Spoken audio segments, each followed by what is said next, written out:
안녕하세요. 저는 김미순이라고 합니다. 정말 어처구니 없던 제 이야기 좀 들어주세요. 저는 요즘 아들 집에서 지내고 있어요. 남편을 먼저 하늘로 보낸 지 10년 하고도 몇 년이 더 흐른 모양입니다. 기일마다 찾아오는 자식들 외에는 적적하기만 한 낡은 단독주택에서 저는 그이의 사진과 대화를 나누며 살아왔습니다. 마당에 작은 텃밭에 상추를 심고 동네 노인정 할머니들과 화투를 치며 웃고 저녁이 되면 남편이 좋아하던 드라마를 보며 혼잣말을 하는 것이 제 하루의 전부였지요. 그러던 어느 겨울날 밤새 내린 눈에 현관 앞 계단이 얼어붙은 줄도 모르고 나섰다가 크게 넘어지고 말았습니다. 꼼짝도 못하고 차가운 바닥에 누워 있는데 어찌나 서럽고 무섭던지. 다행히 우유 배달을 하던 아주머니가 저를 발견해 주셨고 연락을 받고 달려온 아들 경호는 제 손을 붙잡고 펑펑 울었습니다. 그리고는 더는 이렇게 둘 수 없다며 당장 짐을 싸서 자기 집으로 들어가자고 하더군요. 처음에는 완강히 거절했어요. 평생을 살아온 집이고 남편의 흔적이 곳곳에 묻어 있는 이곳을 떠나고 싶지 않았습니다. 하지만 텅 빈 집에서 홀로 끙끙 앓으며 남편의 이름을 부르짖었던 그 밤의 공포를 저는 이길 수가 없었습니다. 결국 제 고집을 꺾고 아들네 아파트로 들어온 지 어느덧 석 달째가 되어갑니다. 겉으로만 보면 제 노년은 남부러울 것이 하나 없어요. 아침이면 며느리가 차려주는 따뜻한 밥상이 있고 오후에는 눈에 넣어도 아프지 않을 손주 준우의 재롱을 볼 수 있으니까요. 하지만 저는 알고 있습니다. 아무리 반짝이게 닦아놓은 유리라도 자세히 들여다보면 보이지 않는 흠집이 있기 마련이라는 것을요. 제 마음에도 그런 흠집들이 하나둘씩 생겨나고 있었습니다. 남들에게 말하기엔 너무나 사소하고 민망해서 그저 저 혼자만 사겨야 하는 그런 상처들이었지요. 그날 저녁 식탁이 그랬습니다. 아들 경호는 회사에서 힘든 일이 있었는지 잔뜩 지친 얼굴로 들어와 허겁지겁 밥을 먹기 시작했어요. 며느리 지연이가 정성껏 끓인 된장찌개였습니다. 이야, 역시 당신 찌개는 최고야. 이거 먹으니까 피로가 다 풀리네. 경호의 칭찬에 지연이는 맛있으면 많이 먹어 하며 무심한 척 대답했지만 그 입가에 걸린 희미한 미소를 저는 놓치지 않았습니다. 저도 그런 아들 내외의 모습을 흐뭇하게 바라보며 조용히 찌개를 한술 떴어요. 그런데 제 입에는 조금 싱거웠습니다. 평생을 짭짤하게 먹어온 제 입맛이 유별난 탓이겠지요. 남편은 제가 끓여주는 칼칼하고 짭조름한 찌개가 세상에서 제일 맛있다던 사람이었습니다. 그 생각이 나니 문득 남편이 그리워졌어요. 저는 정말 다른 의도는 없었습니다. 그저 며느리의 솜씨를 칭찬해주고 싶은 마음에 한마디를 덧붙였을 뿐이에요. 찌개가 아주 담백하고 좋구나. 간이 세지 않아서 요즘 사람들 건강에도 딱이겠어. 그 순간이었어요. 지연이의 숟가락질이 아주 잠깐 멈추는 것을. 그리고 제 쪽은 쳐다보지도 않은 채 아이 밥그릇에 묻은 밥풀을 떼어주는 것에만 집중하더군요. 그리고 바로 다음 날 저녁 식탁에는 어제와 똑같은 된장찌개가 올라왔습니다. 지연이는 원래 한 번 끓인 음식을 이틀 연속으로 내놓는 법이 없었는데 이상한 일이라고 생각하며 저는 무심코 숟가락을 들었어요. 입에 넣는 순간 저도 모르게 인상이 찌푸려졌습니다. 너무 짰습니다. 어찌나 소금을 많이 넣었는지 혀가 아리고 목이 칼칼할 정도였어요. 아들이 먼저 의아한 표정으로 말했습니다. 지연아, 오늘 찌개는 왜 이렇게 짜? 어제는 안 그랬잖아. 그제야 지연이는 저를 똑바로 쳐다보며 말하더군요. 어머니 입맛에 맞춰본다고 했는데 잘 안 됐나 봐요. 어머니, 이제는 간이 좀 맞으세요? 그 말에 아들은 엄마가 원래 좀 짜게 드시지 하며 대수롭지 않게 고개를 끄덕였고 저는 얼굴이 화끈거려 아무 말도 할 수 없었습니다. 그건 제 입맛에 맞춘 것이 아니라 마치 제 말 한마디에 대한 보복처럼 느껴졌기 때문이에요. 저는 차마 이건 너무 짜다는 말을 할 수가 없어서 괜찮다고 이 정도는 먹을 만하다며 억지로 밥을 물에 말아 넘겼습니다.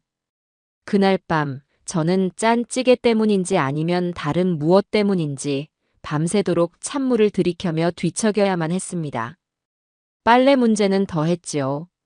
저는 제 속옷이나 양말 같은 것들은 다른 옷과 섞이는 게 영 찝찝해서 꼭 손으로 조물조물 애벌 빨래를 해서 세탁기에 넣는 버릇이 있습니다. 평생을 그렇게 살아왔고 그게 더 위생적이라고 굳게 믿고 있어요. 아들네 집의 신식 세탁기는 버튼도 많고 복잡해서 제게는 어렵기만 한 물건이었지만 그래도 이 습관만은 포기할 수가 없었습니다. 제가 빨랫감을 들고 세탁실로 가니 지연이가 이미 온갖 빨래를 세탁기 안에 한가득 넣어놓고 있더군요. 제 속옷과 아들 녀석의 땀에 젖은 와이셔츠, 흙투성이가 된 손주의 바지가 한데 뒤엉켜 있었습니다. 아가, 내 빨래는 따로 좀 돌리면 안 되겠니? 늙은이 옷이랑 너희 젊은 사람들 옷은 같이 빠는 게 아니야. 제 말에 지연이는 아무 대꾸도 하지 않았습니다. 그저 깊은 한숨을 내쉬며 젖은 빨래들을 다시 묵묵히 꺼내기 시작했어요. 그 표정 없는 얼굴이 꼭 참 유난스럽고 고집 센 시어머니라고 말하는 것 같아 가슴 한쪽이 서늘했습니다. 결국 그날 아들 네 집 세탁기는 2번이나 윙윙거리며 시끄럽게 돌아가야 했지요. 쓸데없이 낭비되는 물과 전기가 아깝다는 생각보다 며느리의 깊은 한숨 소리가 더 오랫동안 제 마음을 무겁게 짓눌렀습니다. 그래도 그런 제게 숨통을 틔워주는 존재가 있었어요. 바로 제 눈에 넣어도 아프지 않을 7살배기 손주, 준우였습니다. 준우는 유치원 버스에서 내리자마자 제 방으로 달려와 할머니 하고 외치며 품에 안기기 바빴어요. 제가 들려주는 호랑이 담배 피우던 시절의 옛날 이야기를 세상에서 가장 재미있다는 듯 눈을 반짝이며 들었고 제 무릎을 베고 잠드는 것을 좋아했습니다. 이 아이만 보면 세상의 모든 시름과 며느리에게서 받은 서운함이 눈 녹듯 사라지는 것 같았어요. 할머니, 할머니. 오늘 유치원에서 선생님이 저 칭찬해 줬어요. 오구, 우리 강아지. 뭘 그렇게 잘해서 우리 준우가 칭찬을 받았을까? 그림 제일 잘 그렸다고 했어요. 할머니 얼굴 그려서 칭찬받았어요. 저는 아이의 말에 세상을 다 가진 듯 행복해서 준우의 뺨에 뽀뽀를 해주었습니다. 그런데 부엌에서 그 모습을 지켜보던 지연이의 목소리가 찬물처럼 끼어들었어요. 준우야, 이제 그만하고 얼른 가서 손부터 씻어. 할머니 피곤하시게 자꾸 귀찮게 굴면 못 써. 귀찮다는 그 말이 날카로운 바늘이 되어 제 심장을 콕 찌르는 기분이었습니다. 저는 준우가 단 한 번도 귀찮다고 생각한 적이 없었거든요. 오히려 제 삶의 유일한 낙이고 기쁨이었는데 말입니다. 그날 밤에는 기어코 일이 터지고 말았어요. 준우가 제 방으로 자신의 작은 베개를 들고 찾아온 겁니다. 할머니, 오늘 나 할머니랑 같이 잘래요. 할머니가 이야기해 주는 거 듣다가 잘래요. 저는 너무나 기뻐서 아이를 번쩍 끌어안고 등을 토닥여 주었습니다. 그런데 방문이 벌컥 열리더니 지연이가 차가운 얼굴로 서 있었어요. 최준우, 너 거기서 뭐 하는 거야? 엄마가 자기 전에 장난치지 말라고 했지. 얼른 안 나오고. 싫어. 나 오늘 꼭 할머니랑 잘 거야. 아이가 떼를 쓰자 지연이의 목소리가 얼음장처럼 차가워졌습니다. 엄마 말 안 들을 거야? 할머니는 일찍 주무셔야 해. 너 때문에 잠 설치시면 어떡하니? 얼른 나와. 결국 아이는 울음을 터뜨리며 제 품에서 떨어져 나갔습니다. 저는 차마 아이를 붙잡지 못했어요. 이 집의 주인은 며느리이고 아이의 엄마 또한 며느리라는 사실을 저는 잘 알고 있었으니까요. 그저 준우야, 할미는 괜찮아. 엄마 말씀 잘 들어야 착한 아이지 하고 아이를 달래는 게 제가 할 수 있는 전부였습니다. 아이가 울며 나가고 방문이 쿵 하고 닫히자 방 안에는 무거운 침묵만이 내려앉았습니다. 아이의 온기가 사라진 자리가 유독 시리고 아프게 느껴졌어요. 가끔 아들이 눈치 없이 제 방에 들어와 물어볼 때가 있습니다. 어머니, 지내실만 하세요? 불편한 건 없으시고요? 지연이가 뭐 속상하게 하는 건 없고요? 그러면 저는 얼른 얼굴에 가장 인자한 미소를 지어 보이며 대답합니다. 그럼 아주 편하고 좋지. 지연이가 얼마나 싹싹하게 잘 챙겨주는데. 너희만 잘 살면 나는 더 바랄 게 없다. 아들은 제 말을 듣고 나면 금세 안심한 표정으로 웃으며 방을 나갑니다. 저는 그 뒷모습을 보며 애써 미소를 유지하지만 아들이 나가고 나면 온몸의 기운이 쭉 빠져나가는 기분이에요. 누구를 위한 거짓말일까요? 아들의 마음을 편하게 해주려는 것이기도 하지만 어쩌면 나는 괜찮은 시어머니, 나는 이 집의 불청객이 아니다라고 스스로에게 주문을 거는 것인지도 모릅니다. 밤이 되어 모두가 잠들고 나면 저는 거실 소파에 홀로 앉아 창밖을 내다보곤 합니다. 저 수많은 아파트의 불빛 속에는 얼마나 많은 사연들이 숨쉬고 있을까요? 저마다 행복하게 웃고 떠들고 있겠지요. 이토록 넓고 좋은 집에 살면서도 저는 마치 허름한 새빵살이를 하는 사람처럼 외롭고 불안했습니다. 창문에 비친 제 모습이 낯설게만 느껴졌어요. 남편의 사진을 제 방으로 가져와 머리맡에 두고는 밤마다 그 사진을 보며 혼잣말을 합니다. 여보, 나 잘하고 있는 거 맞지요? 경우한테 짐이 되면 안 되는데 자꾸만 내가 짐이 되어가는 것 같아요. 당신이 너무 보고 싶구려. 괜찮다고 다 괜찮아질 거라고 수없이 되뇌지만 제 마음속에서는 이미 작은 균열이 시작되고 있었습니다. 저는 그저 이 모든 것이 시간이 지나면 무뎌지고 나아지리라 막연히 기대할 뿐이었어요. 하지만 그 기대가 얼마나 어리석고 부질없는 것이었는지 저는 그때는 정말이지 미처 알지 못했습니다. 시간은 무심하게 흘러 어느덧 찬바람이 불기 시작했어요. 아들 내 집으로 들어온 후 처음 맞는 가을이었습니다. 창밖에 나뭇잎들이 하루가 다르게 색을 바꾸는 것을 보며 제 마음도 저 나뭇잎처럼 울긋불긋 복잡한 상념에 물들어갔습니다. 며느리 지연이와의 관계는 나아지기는커녕 얇은 살얼음판 위를 걷는 것처럼 위태롭기만 했어요. 서로에게 꼭 필요한 말이 아니면 입을 닫았고 어쩌다 눈이라도 마주치면 먼저 시선을 피하는 것이 일상이 되었습니다. 그런 불편한 침묵 속에서 민족의 명절이라는 추석이 성큼 다가오고 있었어요. 저에게 추석은 남다른 의미를 갖는 날입니다. 남편이 살아있을 때 저희 부부는 명절이면 늘 시골의 큰 댁에 내려가 차례를 지냈습니다. 남편은 집안의 종손이었고 저는 그 집의 종갓집 며느리였지요. 명절 며칠 전부터 수십 명의 식구들이 먹을 음식을 준비하느라 허리가 끊어질 듯 아프고 힘들었지만 그래도 마음만은 늘 풍성했습니다. 남편이 우리 마누라 음식 솜씨가 최고지하며 어깨를 으쓱거릴 때면 그간의 고생이 눈 녹듯 사라지곤 했어요. 남편이 떠나고 나서는 그 모든 것을 할 필요가 없어졌지만 저는 해마다 작은 교자상을 차려 남편에게 차례를 지내왔습니다. 그에게 그리고 조상님들께 제가 잘 살고 있다는 것을 보여드리고 싶은 마음이었지요.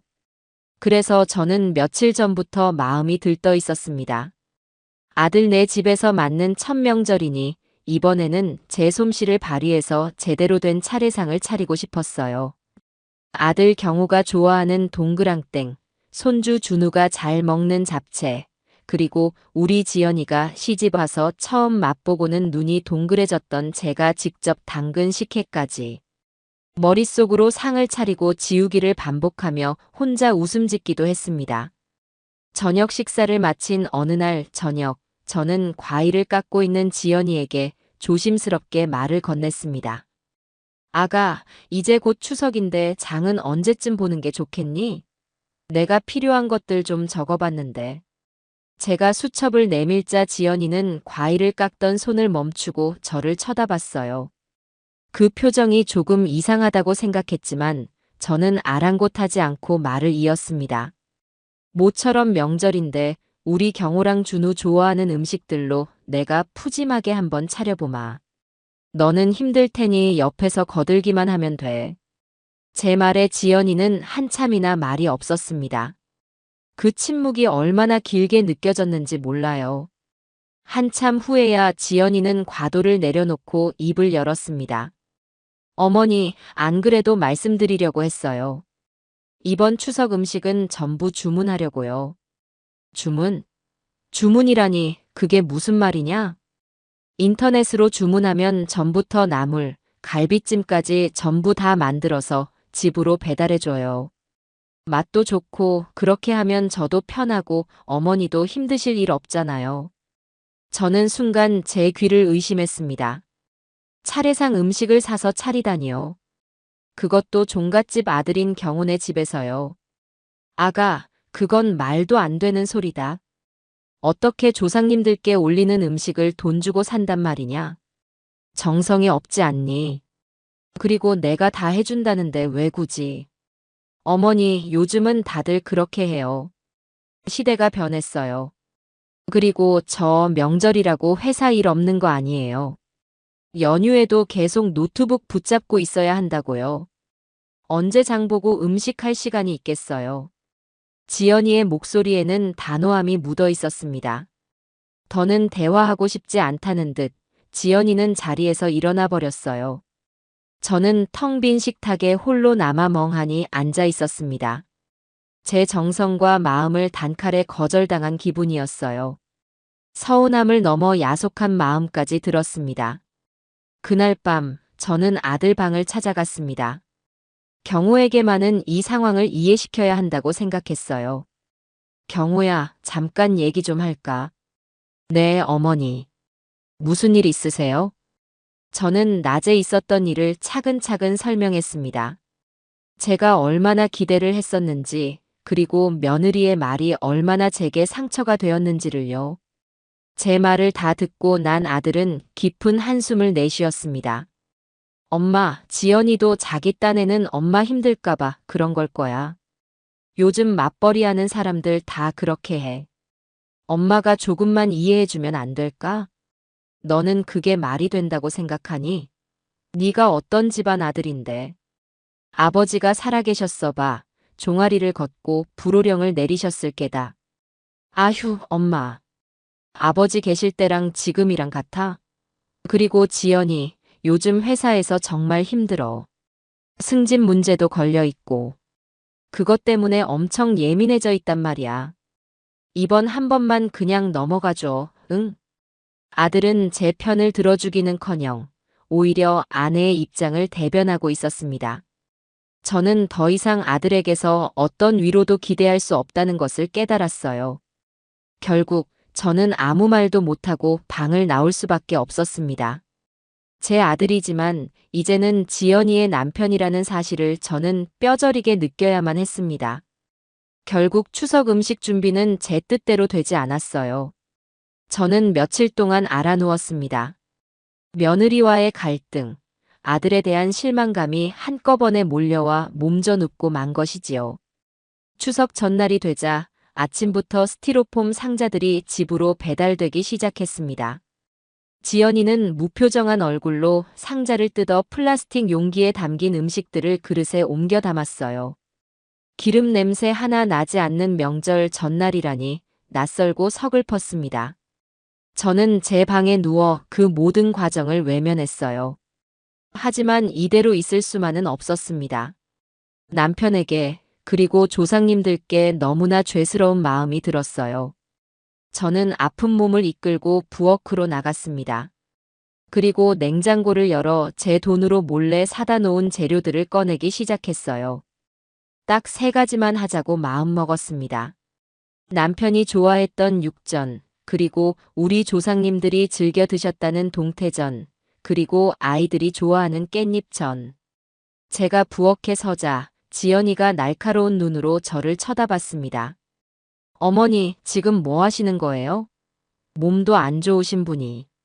내가 내 남편 제사상에 올릴 전 몇 가지 붙이겠다는데 그것도 안 되는 것이냐?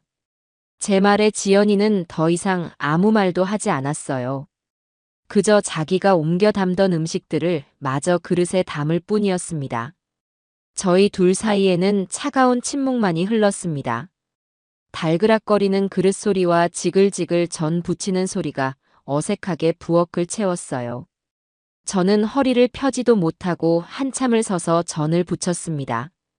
기름 냄새에 머리가 핑 돌고 헛구역질이 났지만 저는 이를 악물고 참았어요.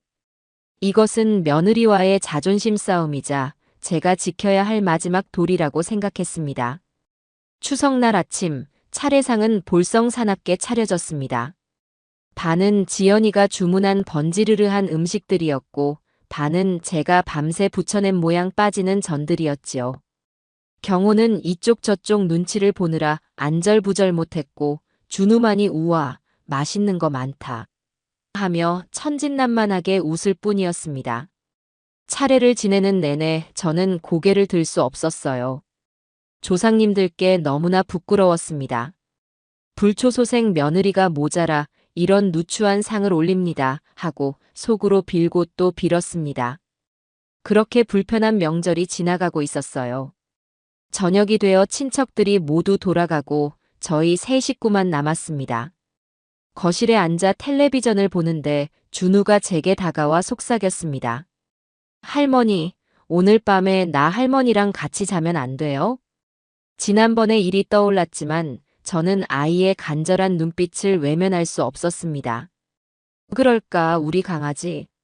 제가 아이의 머리를 쓰다듬어 주자 소파 반대편에 앉아있던 지연이가 그 모습을 차갑게 지켜보고 있었습니다. 아니나 다를까 준우가 제 방으로 따라 들어오려고 하자 지연이가 아이의 팔을 붙잡았습니다. 준우야, 할머니 오늘 음식 하시느라 힘드셨어. 귀찮게 해드리면 안 되지. 또다시 귀찮다는 말이었습니다. 저는 더 이상 참을 수가 없었어요. 아가, 내가 괜찮다는데 왜 그러니? 준우는 나랑 같이 있고 싶어 하는데 너는 왜 자꾸 아이 마음을 무시하는 거야? 어머니, 아이 버릇 나빠져요. 자기 방에서 혼자 자는 습관을 들여야죠. 어머니가 자꾸 받아주시니까 애가 더 떼를 쓰는 거예요. 버릇이라니? 고작 할미랑 같이 자고 싶다는 게 무슨 나쁜 버릇이라는 말이냐? 결국 저희 둘의 언성은 높아지고 말았습니다. 그때 주방에서 설거지를 하던 경호가 달려왔어요. 또 왜 그래, 둘 다. 명절날까지 일해야겠어? 지연이가 눈물이 그렁그렁한 채로 소리쳤습니다. 당신은 좀 가만히 있어. 당신이 뭘 알아? 당신이 우리 둘 사이에서 제대로 한 게 뭐가 있는데. 아들은 아내의 악에 받친 목소리에 아무 말도 못하고 입을 다물었습니다. 그 모습이 어찌나 한심하던지. 저는 제 아들이지만 정말 실망스러웠습니다. 어미 편도 아내 편도 들지 못하고 그저 갈팡질팡하는 모습에 기가 막혔어요. 차라리 저를 나무라거나 아내를 타일렀다면 이 정도로 비참하지는 않았을 겁니다. 방관. 그것은 어쩌면 미움보다 더 잔인했습니다. 저는 그날 밤 제 방 침대에 홀로 누워 소리 없이 눈물을 삼켜야 했습니다. 명절의 풍성함은 어디에도 없었고 제 마음에는 시리고 아픈 상처만 깊게 새겨졌습니다. 갈등의 씨앗은 그렇게 제 마음 가장 깊은 곳에 뿌리를 내리고 있었습니다. 추석이 지나고 가을이 깊어지면서 집안의 공기는 더욱 차갑게 얼어붙었습니다. 명절날의 큰 다툼 이후 저와 며느리 지연이는 서로를 유령처럼 대하기 시작했어요. 같은 공간에 있으면서도 서로의 존재를 애써 무시했고 눈빛 한 번 마주치는 일 없이 하루하루를 보냈습니다. 아들 경호는 그저 저희 둘의 눈치만 살필 뿐 이 불편한 상황을 해결하려는 어떤 노력도 하지 않았어요. 마치 폭풍전야처럼 집안에는 언제 터질지 모르는 긴장감만이 팽팽하게 감돌았습니다. 이제는 아주 사소한 일상 하나하나가 전쟁터가 되었습니다. 그 중에서도 가장 큰 전쟁터는 부엌에 있는 냉장고였어요. 지연이는 냉장고 정리에 거의 결벽증 같은 집착을 보였습니다. 모든 식재료는 정해진 칸에, 정해진 용기에 담겨 있어야만 직성이 풀리는 듯 했어요. 제가 시장에서 사온 검은 봉지 속 나물이나 먹다 남은 반찬을 담아놓은 냄비 같은 것들은 지연이에게 눈엣 가시였습니다. 하루는 제가 아침에 먹으려고 끓여놓은 시래기국 냄비를 냉장고에 넣어두었어요. 그런데 저녁에 꺼내려고 보니 냄비는 온데간데 없고 그 자리에는 지연이가 주문한 유기농 케일 주스가 들어차 있었습니다. 아가, 혹시 냉장고에 있던 국 냄비 못 봤니? 제가 묻자 지연이는 설거지를 하며 아무렇지 않게 대답했어요. 아, 그거요. 자리만 차지하고 지저분해 보여서 플라스틱 반찬통에 옮겨서 아래 칸에 넣어뒀어요. 아래 칸을 열어보니 제 시래기국은 작은 플라스틱 통에 겨우 담겨 있었습니다. 저는 순간 화가 치밀어 올랐어요. 제게 한마디 말도 없이 제 음식을 마음대로 옮겨 담았다는 사실에 모욕감마저 느꼈습니다. 아니, 그걸 왜 네 마음대로 옮겨? 내가 이따 데워 먹으려고 일부러 냄비째 넣어둔 건데. 어머니, 냉장고에 냄비째로 음식을 넣는 사람이 어디 있어요? 비위생적이고 자리 효율도 떨어져요. 이건 이 집의 규칙이에요. 규칙이라는 말에 저는 할 말을 잃었습니다. 이 집은 아들의 집이기도 하지만 엄연히 지연이와 함께 꾸려가는 공간이었어요. 저는 그저 얹혀 사는 늙은이에 불과하다는 사실을 며느리는 그 규칙이라는 단어로 제게 똑똑히 알려주고 있었습니다. 세탁실에서의 신경전도 날이 갈수록 심해졌습니다. 저는 여전히 제 속옷만큼은 따로 빨아야 한다는 고집을 꺾지 않았고 지연이는 그런 저를 한심하다는 듯 쳐다봤어요. 하루는 제가 아끼는 하얀 인견 이불을 빨기 위해 세탁실에 갔습니다. 그런데 세탁기 안에는 준우의 시커먼 운동복과 경호의 청바지가 함께 돌아가고 있었어요. 저는 기겁을 하며 세탁기를 멈춰 세웠습니다. 아가, 어떻게 하얀 이불이랑 이런 시커먼 옷을 같이 돌릴 수가 있니? 이불에 온통 물이 들면 어쩌려고 그래. 그러자 지연이가 질렸다는 표정으로 다가와 말했습니다. 어머니, 요즘 세제는 이염 방지 기능이 다 있어서 괜찮아요. 그렇게 하나하나 따로 빨면 물 낭비, 전기 낭비가 얼마나 심한데요. 낭비라니? 옷 하나를 버리는 것보다야 낫지 않겠니? 너는 살림하는 사람이 어쩜 그렇게 기본이 안 되어 있어. 제 말실수였어요. 기본이 안 되어 있다는 말은 지연이의 자존심을 건드리고 말았습니다. 지연이의 얼굴이 하얗게 질리더니 이내 싸늘하게 굳어졌습니다. 네, 저는 어머니처럼 살림 잘하는 사람 아니라서 기본이 안 되어 있네요. 그렇게 잘 아시면 앞으로 어머니 빨래는 직접 하세요. 저는 손대지 않을 테니까. 그날 이후 지연이는 정말로 제 빨래에는 손끝 하나 대지 않았습니다. 저는 어쩔 수 없이 무거운 이불을 들고 동네 빨래방까지 가야만 했어요. 그날따라 가을 햇살이 유난히 따가웠고 제 등줄기로 흐르는 셔츠가 땀인지 눈물인지 분간이 되지 않았습니다. 그런 날들이 반복되던 어느 날 오후 결국 터질 것이 터지고 말았습니다. 유치원에서 돌아온 준우가 열이 펄펄 끓었어요. 아이가 아프니 저와 지연이는 잠시 휴전을 하고 아이를 돌보는데 집중했습니다.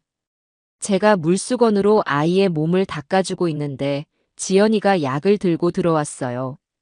준우야, 해열제 먹자. 이거 먹고 나면 괜찮아질 거야. 그런데 아이가 약을 먹기 싫다며 고개를 저었습니다. 저는 안쓰러운 마음에 아이를 감쌌어요.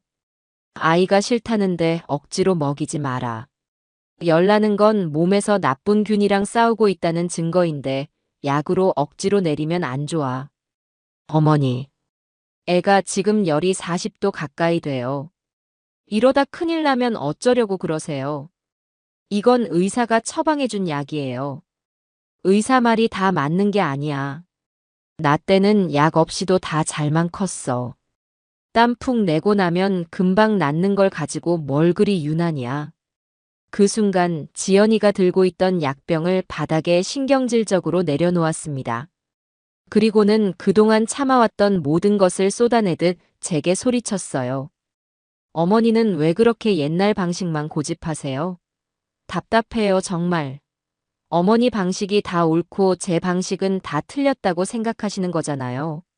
제가 준우 엄마예요, 어머니. 며느리의 절규에 가까운 외침에 저는 아무 말도 할 수가 없었습니다. 그저 멍하니 지연이를 바라볼 뿐이었어요. 지연이는 눈물을 뚝뚝 흘리며 말을 이었습니다. 제가 어머니 불편하게 해드리는 거 알아요. 하지만 저도 힘들어요. 회사에서도 치이고 집에서는 어머니 눈치 보고 저도 숨 좀 쉬고 살고 싶다고요. 지연이는 결국 방을 뛰쳐나가 버렸고 방 안에는 저와 아파서 낑낑대는 준우, 그리고 바닥에 나뒹구는 약병만이 덩그러니 남았습니다. 저는 그 자리에 한참을 석상처럼 서 있었습니다. 지연이의 말이 옳았어요. 저는 제 방식을, 제 경험을 며느리에게 강요하고 있었던 겁니다. 하지만 머리로는 이해하면서도 마음으로는 받아들여지지 않았습니다. 평생을 지켜온 제 삶의 방식이 송두리째 부정당하는 기분이었어요. 그날 밤, 저는 뜬 눈으로 밤을 새웠습니다. 내가 정말 이 집에서 계속 사는 것이 맞는 걸까? 내가 떠나야 경호와 지연이, 그리고 준우가 행복해지는 것이 아닐까? 수만 가지 생각이 머릿속을 헤집어 놓았습니다. 동이틀 무렵, 저는 조용히 일어나 제 방으로 들어가 짐을 싸기 시작했어요. 갈 곳은 없었지만 더 이상 이곳에 머물러서는 안 된다는 생각뿐이었습니다. 작은 가방 하나를 챙겨 들고 현관문을 나서려는데 어느새 잠에서 깬 준우가 제 바짓가랑이를 붙잡았습니다. 할머니 어디 가세요? 아이의 눈에는 눈물이 그렁그렁 맺혀 있었습니다. 저는 차마 아이의 얼굴을 볼 수가 없었어요. 할미 잠깐 바람 좀 쐬고 오려고. 우리 강아지 방에 들어가서 더 자요. 거짓말. 할머니 우리 집 떠나려는 거잖아요. 가지 마세요. 할머니 가면 나도 없어. 아이는 목 놓아 울기 시작했습니다. 그 울음소리에 경호와 지연이가 뛰쳐나왔고 현관 앞에 선 제 모습을 보고는 굳어버렸습니다. 저는 아무 말도 하지 못하고 그저 제 다리를 붙잡고 우는 아이의 작은 등만 쓸어줄 뿐이었어요. 이 작은 아이가 아니었다면 저는 아마 그날 정말로 그 집을 떠났을 겁니다. 하지만 저는 떠나지 못했어요. 아이의 눈물이 제 발목을 붙잡았습니다. 저는 결국 손주 앞에서 웃어 보이는 광대가 되기로 마음먹었습니다. 속은 골마 터져 문드러져도 겉으로는 괜찮은 척, 행복한 척 연기하며 이 집에서 버텨보기로 말입니다. 그날 이후 저는 제 마음의 문을 굳게 닫아버렸습니다. 며느리 지연이에게 어떤 기대도 서운함도 갖지 않기로 했어요. 그저 손주 준우를 보고 사는 재미 하나만으로 이 집에서의 시간을 견뎌내기로 했습니다. 하지만 마음이 병들기 시작하니 몸도 서서히 망가져가고 있었나 봅니다. 언제부턴가 제 몸은 예전 같지 않다는 신호를 계속해서 보내오고 있었어요. 처음에는 그저 소화가 잘 안 되는 정도였습니다. 기름진 음식을 먹고 나면 속이 더부룩하고 신물이 올라왔어요. 저는 그저 나이가 들어 소화 기능이 떨어져서 그런 것이라고, 혹은 며느리와의 갈등으로 인한 스트레스 탓이라고 대수롭지 않게 넘겼습니다. 매실액을 물에 타 마시거나 등을 두드리는 것이 전부였지요. 그러다 어느 날부터인가 허리가 끊어질 듯 아파오기 시작했습니다. 잠을 자다가도 허리 통증 때문에 깨는 날이 잦아졌어요. 파스를 붙이고 뜨거운 찜질을 해봐도 그 통증은 쉬이 가라앉지 않았습니다. 아침에 일어날 때면 허리를 제대로 펴지 못해 한참을 끙끙 앓아야만 했어요. 어휴 허리야. 제가 저도 모르게 앓는 소리를 내뱉자 거실에서 신문을 보던 아들 경호가 걱정스러운 얼굴로 물었습니다. 엄마, 허리 많이 아파? 병원 한번 가보자. 응? 괜찮다. 늙으면 다 이래.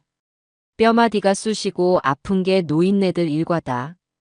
너는 신경 쓰지 말고 어서 출근 준비나 해라. 저는 아들에게 짐이 되고 싶지 않았습니다.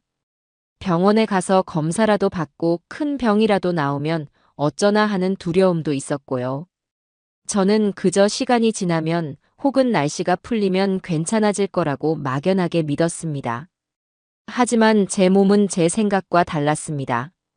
통증은 점점 더 심해졌고 이제는 아랫배까지 콕콕 쑤시고 아팠습니다. 밥맛도 뚝 떨어졌어요. 평소에 좋아하던 나물 반찬도 입에 대기가 싫었고 밥 한 그릇을 비우는 것이 고역이 되었습니다. 억지로 몇 숟갈 뜨고 나면 속이 메스꺼려 화장실로 달려가기 일쑤였어요. 그러다 보니 자연스레 체중도 줄기 시작했습니다. 헐렁했던 몸빼 바지가 이제는 주먹 하나가 들어갈 정도로 헐렁해졌어요. 거울에 비친 제 모습은 앙상하게 말라볼품이 없었습니다. 그러던 어느 날 제가 소파에 앉아 끙끙 앓고 있는 모습을 본 지연이가 무심하게 한마디 툭 던졌습니다. 어머니, 그렇게 끙끙 앓지만 마시고 병원에 좀 가보세요. 보는 사람이 답답하네요. 그 말에 저는 가슴이 철렁 내려앉았습니다. 며느리의 말은 걱정이 아니라 귀찮음과 짜증이 섞인 타박으로 들렸기 때문이에요. 아픈 시어머니를 짐처럼 여기는구나 싶어 서러운 마음이 북받쳐 올랐습니다. 됐다. 내가 알아서 할 테니 너는 신경 쓰지 마라. 저는 가시돋친 말로 대꾸하고는 방으로 들어가 버렸습니다. 며느리의 저런 말을 듣느니 차라리 아파서 죽는 게 낫다고 생각했어요. 제 자존심이 허락하지 않았습니다. 며칠 뒤 준우를 데리고 놀이터에 나갔다가 현기증이 나서 그 자리에 주저앉고 만 일이 있었습니다. 세상이 빙글빙글 돌고 눈앞이 캄캄해졌어요. 할머니, 왜 그래? 어디 아파? 준우가 놀라서 제 팔을 흔드는 소리가 아득하게 들려왔습니다. 저는 한참을 그러고 앉아 있다가 겨우 정신을 차릴 수 있었어요. 그날 밤 잠을 자는데 온몸이 식은땀으로 흠뻑 젖어 잠에서 깼습니다. 이불이 축축할 정도였어요. 심상치 않은 일이라는 생각이 들었지만 저는 여전히 병원에 갈 용기를 내지 못했습니다. 그저 이 모든 것이 나이 탓이라고 늙고 쇠약해져서 나타나는 자연스러운 현상이라고 스스로를 위로할 뿐이었어요. 몸이 아프니 마음은 더욱 약해져 갔습니다. 혼자 방에 있는 시간이 길어졌고 부쩍 눈물이 많아졌어요. 남편의 사진을 붙잡고 하소연하는 것이 유일한 위안이었습니다. 여보, 나 너무 아파요. 몸도 아프고 마음도 너무 아파서 견딜 수가 없어요. 나 좀 데려가 주면 안 될까요? 그렇게 한참을 울고 나면 조금은 마음이 후련해지는 것 같기도 했습니다. 하지만 제 몸이 보내는 이상 신호는 거기서 그치지 않았습니다. 화장실에 가는 횟수가 눈에 띄게 늘었고 변을 보고 나면 피가 섞여 나오는 날도 있었어요. 저는 겁이 덜컥 났습니다. 하지만 차마 그 사실을 아들에게나 며느리에게 털어놓을 수는 없었어요. 평생을 꼿꼿하게 살아온 제 자존심이 자식들 앞에서 아프고 약한 모습을 보이는 것을 용납하지 않았습니다. 저는 그저 치질 같은 것이려니 하고 애써 외면했습니다. 그렇게 저는 제 몸이 보내는 마지막 경고를 철저히 무시하고 있었던 겁니다. 이제 와서 생각해보면 그때 며느리의 말을 듣고 병원에 갔더라면 어땠을까 하는 후회가 듭니다. 지연이의 그 가시돋친 말 속에 어쩌면 서툰 걱정이 숨어 있었던 것은 아닐까 하는 생각도 들어요. 하지만 그때의 저는 너무나 외롭고 지쳐 있었고 제 상처를 보듬기에도 벅차서 며느리의 진심을 헤아릴 여유가 없었습니다. 그렇게 저는 제게 닥쳐올 거대한 불행의 그림자를 눈치채지 못한 채 하루하루를 고통 속에서 버텨내고 있었습니다. 독자분들은 아마 눈치채셨을지도 모르겠네요. 제 몸의 병이 단순한 노화가 아니었음을. 그것은 제 삶을 송두리째 뒤흔들 거대한 비극의 전조였음을 말입니다. 시간이 약이라는 말은 적어도 저희 집에서는 통하지 않는 옛말이 되어버렸습니다. 추석날의 큰 다툼 이후 집안의 공기는 하루하루 더욱 차갑게 식어갔어요. 저와 며느리 지연이는 서로에게 보이지 않는 벽을 높게 쌓아 올렸고 아들 경호는 그 벽 앞에서 어쩔 줄 몰라 하며 맴돌기만 했습니다. 저는 제 방에서 나오는 시간을 줄였고 지연이는 회사 일에 더 매달렸어요. 우리는 한 지붕 아래 사는 가족이 아니라 서로의 눈치를 보며 불편한 동거를 이어가는 하숙생과 다름없었습니다. 그런 살얼음판 같은 날들이 이어지던 어느 늦가을의 오후였습니다. 그날따라 유난히 하늘이 맑고 높았어요. 저는 창가에 앉아 오랫동안 잊고 지냈던 뜨개질을 하고 있었습니다. 손주 준우에게 따뜻한 목도리라도 하나 떠주고 싶은 마음이었지요. 한 코 한 코 실을 엮다 보니 복잡했던 마음도 조금은 풀리는 듯 했습니다. 그때 현관문이 벌컥 열리며 준우가 울면서 집으로 뛰어들어왔어요. 아이의 손에는 구겨진 시험지 한 장이 들려 있었습니다. 유치원에서 본 받아쓰기 시험지였어요. 빨간 색연필로 그어진 빗금들이 하얀 종이 위를 어지럽게 수놓고 있었습니다. 할머니, 나 빵점 맞았어. 아이는 제 품에 안겨 서럽게 울음을 터뜨렸습니다. 저는 아이의 등을 토닥이며 시험지를 받아들었어요. 토끼, 나무, 하늘. 아이가 쓴 글씨들은 삐뚤빼뚤했지만 제 눈에는 세상 어떤 글씨보다 사랑스러웠습니다. 우리 강아지 괜찮아. 괜찮아. 처음부터 잘하는 사람이 어디 있어. 할미랑 같이 연습하면 다음에는 100점 맞을 수 있을 거야. 울지 마, 뚝. 저는 아이의 눈물을 닦아주고는 부엌으로 데리고 갔습니다. 준우가 제일 좋아하는 꿀을 바른 따끈한 가래떡을 구워주기 위해서였어요. 아이는 금세 울음을 그치고 제 옆에 앉아 얌전히 떡이 구워지기를 기다렸습니다. 저는 그런 아이의 모습이 귀여워 머리를 쓰다듬어 주었어요. 바로 그때 퇴근하고 돌아온 지연이가 그 광경을 목격하고 말았습니다. 지연이는 현관에 가방을 내려놓자마자 준우의 손에 들린 시험지를 낚아챘습니다. 시험지를 본 며느리의 얼굴은 순식간에 싸늘하게 굳어졌어요. 최준우, 너 이게 뭐야? 이렇게 쉬운 걸 다 틀리면 어떡해? 지연이의 날카로운 목소리에 아이의 어깨가 움츠러들었습니다. 저는 황급히 아이를 감싸며 며느리를 말렸어요. 아가, 애한테 뭘 그렇게 화를 내니? 이제 겨우 7살인데 한두 번 틀릴 수도 있지. 어머니, 가만히 좀 계세요. 지연이는 제 말을 차갑게 끊어내고는 아이를 다그치기 시작했습니다. 너 엄마가 어제 저녁에 이거 같이 공부하자고 했어. 안 했어? 그때 할머니 뒤에 숨어서 만화 영화나 보니까 이런 결과가 나오는 거 아니야. 대답 안 해? 엄마 말이 틀려. 저는 보다 못해 다시 한번 나섰습니다. 애한테 뭘 그리 못 잡아먹어서 안달이야. 애기 죽이는 소리 좀 그만해라. 내가 나중에 가르쳐주면 될 거 아니니. 그 순간 지연이는 아이를 향했던 모든 분노의 화살을 제게로 돌렸습니다. 어머니가 자꾸 오냐 오냐 하니까 애가 저 모양이잖아요. 제가 좀 가르치려고 하면 옆에서 괜찮다, 괜찮다 바람이나 넣으시고. 이러니 애가 엄마 말은 우습게 알고 할머니만 믿고 의지하려는 거 아니에요. 며느리는 그동안 쌓아왔던 모든 불만을 한꺼번에 터뜨리는 듯 보였습니다. 저 역시 지지 않았어요. 오냐 오냐?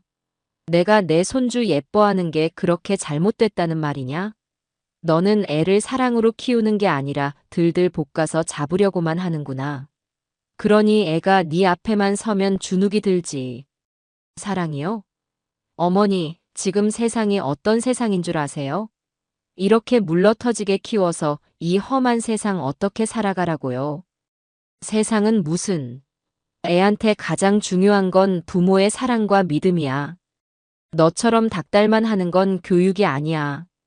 저희의 싸움은 끝을 모르고 격해졌습니다. 서로의 가슴에 비수가 되는 말들을 쏟아냈고 그 말들은 부메랑이 되어 다시 제 가슴에 더 깊은 상처를 남겼습니다. 준우는 겁에 질려 울음을 터뜨렸고 집안은 순식간에 아수라장이 되었습니다. 결국 지연이가 울음을 터뜨리며 제게 악을 썼습니다. 어머니 때문에 숨 막혀서 못 살겠어요. 제가 뭘 하려고만 하면 사사건건 반대하시고 어머니 방식만 옳다고 하시잖아요.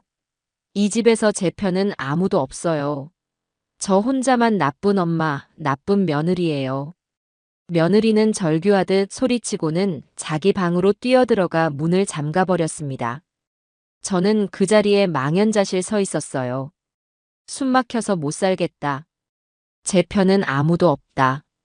그 말들이 칼날이 되어 제 심장을 후벼 파는 것 같았습니다. 그건 내가 하고 싶은 말인데.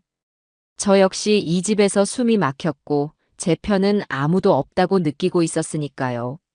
며느리와 저는 서로를 조금도 이해하지 못한 채 각자의 외로움 속에서 서로에게 상처만 주고 있었던 겁니다. 저는 더 이상 이곳에 머물 수 없다는 것을 깨달았습니다. 제가 사라져야, 제가 이 집을 떠나야 이 지긋지긋한 갈등이 끝날 것만 같았어요. 아들 경호의 얼굴이 떠올랐지만 이제 그 아이는 더 이상 제 아들만이 아니었습니다. 지연이의 남편이었고 준우의 아빠였어요. 제가 그 가정을 흔들어서는 안 되었습니다. 저는 조용히 제 방으로 들어갔습니다. 눈물도 나지 않았어요. 그저 모든 감정이 사라진 텅 빈 껍데기가 된 기분이었습니다. 저는 장롱을 열어 가장 낡은 외투를 꺼내 입고 작은 가방에 속옷 몇 가지와 남편의 사진이 담긴 액자를 챙겨 넣었습니다. 갈 곳은 정해지지 않았습니다. 그저 이 집만 아니면 어디라도 괜찮다고 생각했어요. 찜질방에서 하룻밤을 자고 날이 밝으면 예전에 살던 동네라도 찾아가 볼 요량이었습니다. 저는 잠든 준우의 얼굴을 한참 동안 들여다보았습니다. 아이의 눈가에는 아직 마르지 않은 눈물 자국이 선명했어요. 미안하다, 할미가 미안하다. 속으로 수없이 되뇌며 아이의 뺨을 쓸어주었습니다. 그리고는 그림자처럼 조용히 소리를 내지 않고 현관으로 향했습니다. 신발을 신고 현관문의 손잡이를 잡는 순간이었습니다. 할머니. 등 뒤에서 작은 목소리가 들려왔습니다. 돌아보니 어느새 잠에서 깬 준우가 잠옷바람으로 저를 올려다보고 있었어요. 아이의 눈에는 세상의 모든 슬픔이 담겨 있는 듯 했습니다. 어디 가세요? 저는 차마 아이의 얼굴을 볼 수가 없어서 고개를 돌렸습니다. 할미 잠깐 밤바람 좀 쐬고 오려고. 우리 강아지 방에 들어가서 코 자요. 제 마음을 감추지 못하고 목소리가 떨려 나왔습니다. 아이는 제 거짓말을 알아챘다는 듯 제게 달려와 바짓가랑이를 꼭 붙잡았습니다. 그리고는 울음을 터뜨렸어요. 거짓말. 할머니, 우리 집 떠나려는 거 맞잖아요. 가지 마세요. 할머니 가면 나도 없어. 나도 할머니 따라갈 거야. 아이의 울음소리는 제 발목에 채워진 무거운 쇠사슬과도 같았습니다. 아이는 제 다리를 붙잡고 놓아주질 않았어요. 그 작은 손의 힘이 어찌나 센지 저는 한 발자국도 뗄 수가 없었습니다. 아이의 울음소리에 결국 지연이와 경호가 방에서 뛰쳐나왔고 현관 앞에 가방을 들고 서 있는 제 모습을 보고는 그 자리에 얼어붙고 말았습니다. 저는 아무 말도 하지 못했어요. 그저 제 다리를 붙잡고 목 놓아 우는 아이의 작은 등만 하염없이 쓸어줄 뿐이었습니다. 결국 저는 그 자리에 주저앉고 말았습니다. 현관의 차가운 타일 바닥 위로 제 눈물과 아이의 눈물이 뒤섞여 흥건하게 고였습니다. 저는 떠나지 못했습니다. 이 아이가 제 삶의 이유이자 동시에 제 발목을 잡는 이 작은 아이가 저를 놓아주지 않았기 때문입니다. 제가 집을 떠나려다 실패한 그날 이후 저희 집에는 폭풍이 휩쓸고 간 듯한 고요함만이 감돌았습니다. 그 고요함은 평화가 아니라 더 큰 폭발을 앞둔 숨막히는 침묵이었어요. 며느리 지연이는 제게 이전보다 더 깍듯하게 대했지만 그 행동에는 어떤 온기도 느껴지지 않았습니다. 아들 경호는 퇴근 후에도 제 방과 안방을 번갈아 살피며 눈치를 보기 바빴고 집안의 모든 대화는 어린 준우를 통해서만 이루어졌습니다. 할머니께 진지 드시라고 여쭤봐. 엄마한테 다녀왔다고 말씀드려. 우리는 한 지붕 아래 사는 가족이 아니라 서로의 눈치를 보며 불편한 동거를 이어가는 하숙생과 다름없었습니다. 저녁 식사 시간은 하루 중 가장 곤혹스러운 시간이었습니다. 예전 남편이 살아있을 적 저희 집 밥상은 늘 시끌벅적했습니다. 그날 있었던 소소한 일들을 이야기하고 텔레비전 뉴스를 보며 세상 돌아가는 일에 훈수를 두기도 했지요. 하지만 지금 이 집의 식탁은 마치 장례식장처럼 무거운 침묵만이 내려앉아 있었습니다. 숟가락과 그릇이 부딪히는 소리만이 어색하게 공간을 채웠고 저는 음식을 씹을 때마다 마치 돌멩이를 씹는 것처럼 아무런 맛도 느낄 수 없었습니다. 준우 녀석만이 가끔 분위기를 모르고 제잘거리려다 엄마인 지연이의 차가운 눈빛에 금세 입을 다물곤 했어요. 저는 그저 고개를 숙인 채 밥알만 세고 있었습니다. 저는 대부분의 시간을 제 방에서 보냈어요. 몸과 마음이 모두 지쳐 아무것도 할 의욕이 나지 않았습니다. 손주 녀석에게 떠주려던 목도리는 바늘에 실이 꿰인 채로 방구석에 나뒹굴었습니다. 손가락에 기운이 없어 뜨개질을 할 수가 없었어요. 통증은 이제 제 오랜 친구처럼 시도 때도 없이 찾아왔습니다. 아랫배를 바늘로 찌르는 듯한 통증과 허리를 끊어내는 듯한 아픔이 저를 괴롭혔어요.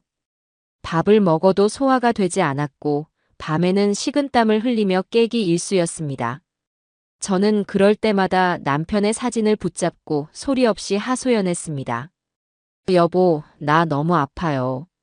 몸도 아프고 마음은 더 아파서 견딜 수가 없구려. 내가 뭘 그리 잘못했기에 이런 벌을 받는 걸까요? 제 몸이 비명을 지르고 있었지만 저는 병원에 갈 생각조차 하지 않았습니다. 이 집에서 또 다른 짐이 되고 싶지 않았기 때문이에요. 그러던 어느 주말 저녁이었습니다.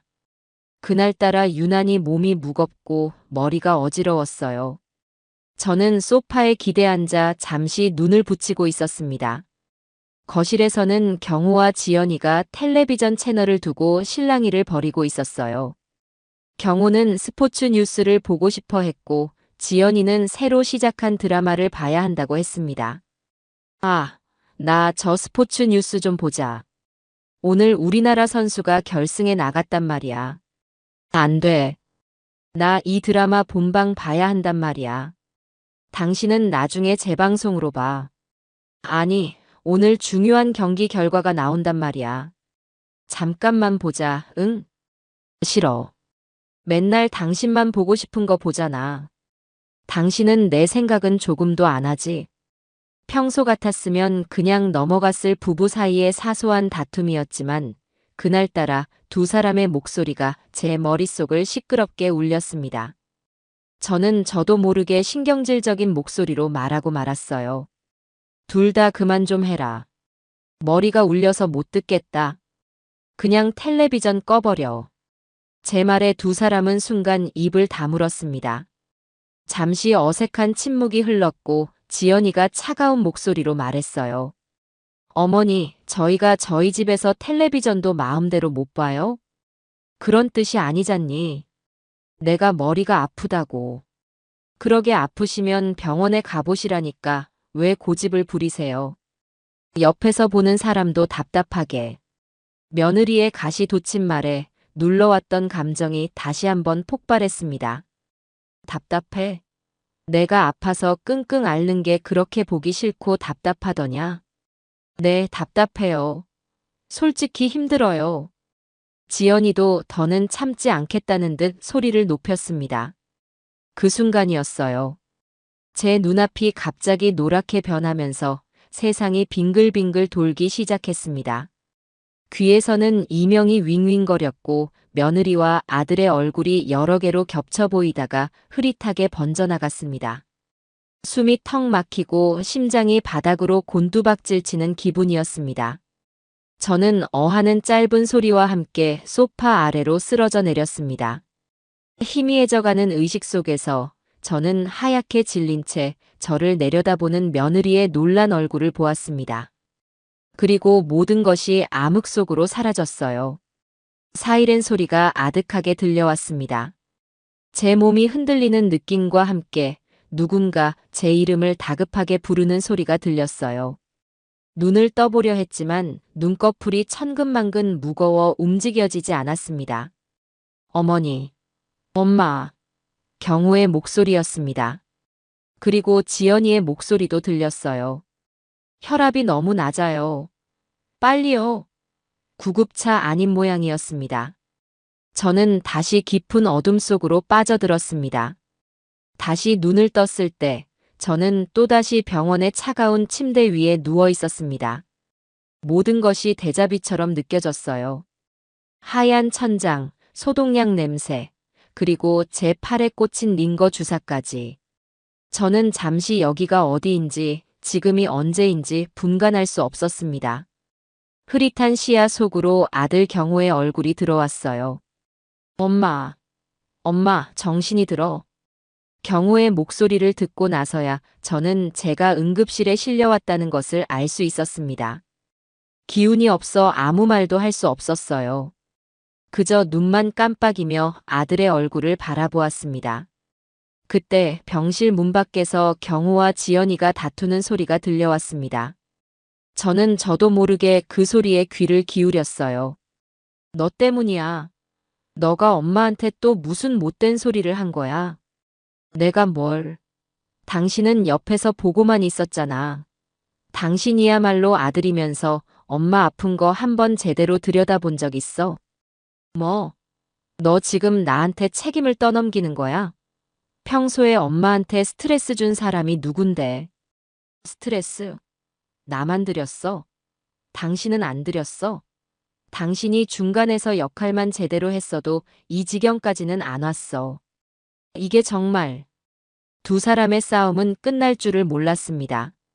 서로에게 책임을 떠넘기며 그동안 쌓아왔던 모든 원망을 쏟아내고 있었어요. 저는 조용히 눈을 감았습니다. 이 모든 것이 다 제 탓인 것만 같았습니다. 내가 없어져야, 정말로 내가 이 세상에서 사라져야 저 아이들이 행복해질 수 있을 것 같았어요. 얼마나 지났을까 의사가 저와 보호자들을 불렀습니다. 하얗게 질린 경호와 눈가가 붉어진 지연이가 제 휠체어 뒤에 섰어요. 의사는 저희를 번갈아 쳐다보며 무거운 표정으로 입을 열었습니다. 어르신께서 쇼크로 쓰러지셨습니다. 일단 응급처치는 했지만 근본적인 원인을 찾아야 합니다. 의사는 여러 장의 차트를 넘기며 말을 이었습니다. 이전에 찍었던 검사 결과와 이번 결과를 종합해 볼 때 몇 가지 좋지 않은 징후들이 보입니다. 더 늦기 전에 정밀 검사를 진행해야겠습니다. 경호가 떨리는 목소리로 물었습니다. 선생님, 어디가 많이 안 좋으신 건가요? 의사는 대답 대신 저와 아이들을 향해 아주 단호하고 무거운 목소리로 말했습니다. 결과가 나오기 전까지는 섣불리 말씀드릴 수 없습니다. 정밀 검사를 받는 며칠 동안 저는 마치 사형 집행 날짜를 기다리는 죄수와도 같은 심정이었습니다. 제 몸속을 샅샅이 훑는 차가운 기계들과 제 피를 뽑아가는 뾰족한 주사바늘 앞에서 저는 한없이 작고 무력한 존재일 뿐이었어요. 하루에도 몇 번씩 간호사들이 들어와 혈압을 재고 피를 뽑아갔습니다. 금식이라는 팻말 아래 물 한 모금 마시지 못하고 캄캄한 CT 기계 안으로 들어갈 때면 이대로 영원히 눈을 뜨지 못하는 것은 아닐까 하는 끔찍한 공포에 휩싸이기도 했습니다. 죽음의 공포가 시시각각 저를 짓눌렀지만 저는 아이들 앞에서는 애써 태어난 척했습니다. 이 와중에도 엄이라고 자식들에게 짐이 되고 싶지는 않았던 모양입니다. 준우가 경호의 손을 잡고 병문 안을 왔습니다. 조그만 고사리 손으로 귤 하나를 까서 제 입에 넣어주며 말했어요. 할머니, 이거 먹고 빨리 나아. 집에 가자. 나 할머니 없으니까 재미없어. 아이의 천진난만한 말에 저는 끝내 참았던 눈물을 보이고 말았습니다. 내가 이 아이의 곁에 얼마나 더 있어줄 수 있을까? 이 아이가 커서 어른이 되는 모습을 볼 수는 있을까? 불안감에 심장이 조여왔습니다. 결과가 나오는 날, 저는 아침부터 손에 땀이 쥐어졌습니다. 경호는 초조한 듯 병실 안을 서성거렸고 지연이는 창가에 서서 말없이 창밖만 내다보았어요. 오후 2시 의사와의 면담 시간이 다가왔습니다. 저는 휠체어에 앉아 있었고 경호는 잠시 화장실에 간다며 자리를 비웠고 지연이는 제 뒤에 서 있었습니다. 그때 젊은 간호사가 들어와 저를 다른 검사실로 안내하겠다며 휠체어를 밀기 시작했어요. 우리는 길고 하얀 복도를 따라 천천히 나아갔습니다. 복도는 유난히 조용했고 바퀴 구르는 소리와 제 심장 소리만이 유일하게 들리는 듯 했습니다. 그렇게 모퉁이를 돌아 담당 의사의 진료실 앞을 지나가게 되었습니다. 문이 살짝 열려 있었고 안에는 먼저 와 있던 지연이가 의사와 심각한 표정으로 마주 앉아 있었습니다. 제 이름이 적힌 차트가 의사의 책상 위에 놓여 있는 것이 보였어요. 휠체어가 문 앞을 스쳐 지나가는 바로 그 찰나였습니다. 제 귀에 의사의 차분하고도 냉정한 목소리가 대모처럼 날아와 박혔습니다. 김미순 환자분, 대장암 말기입니다. 이미 다른 장기까지 전이가 돼서 수술은 의미가 없습니다. 그 말을 들은 순간 제 세상은 무너져 내렸습니다. 머릿속이 새하얘지고 온몸의 피가 차갑게 식는 기분이었습니다. 간호사가 미는 휠체어 위에서 저는 저도 모르게 앞으로 고꾸라지듯 무너져 내렸습니다. 온몸의 기운이 한꺼번에 빠져나가며 더 이상 허리를 가눌 힘조차 없었어요. 경악.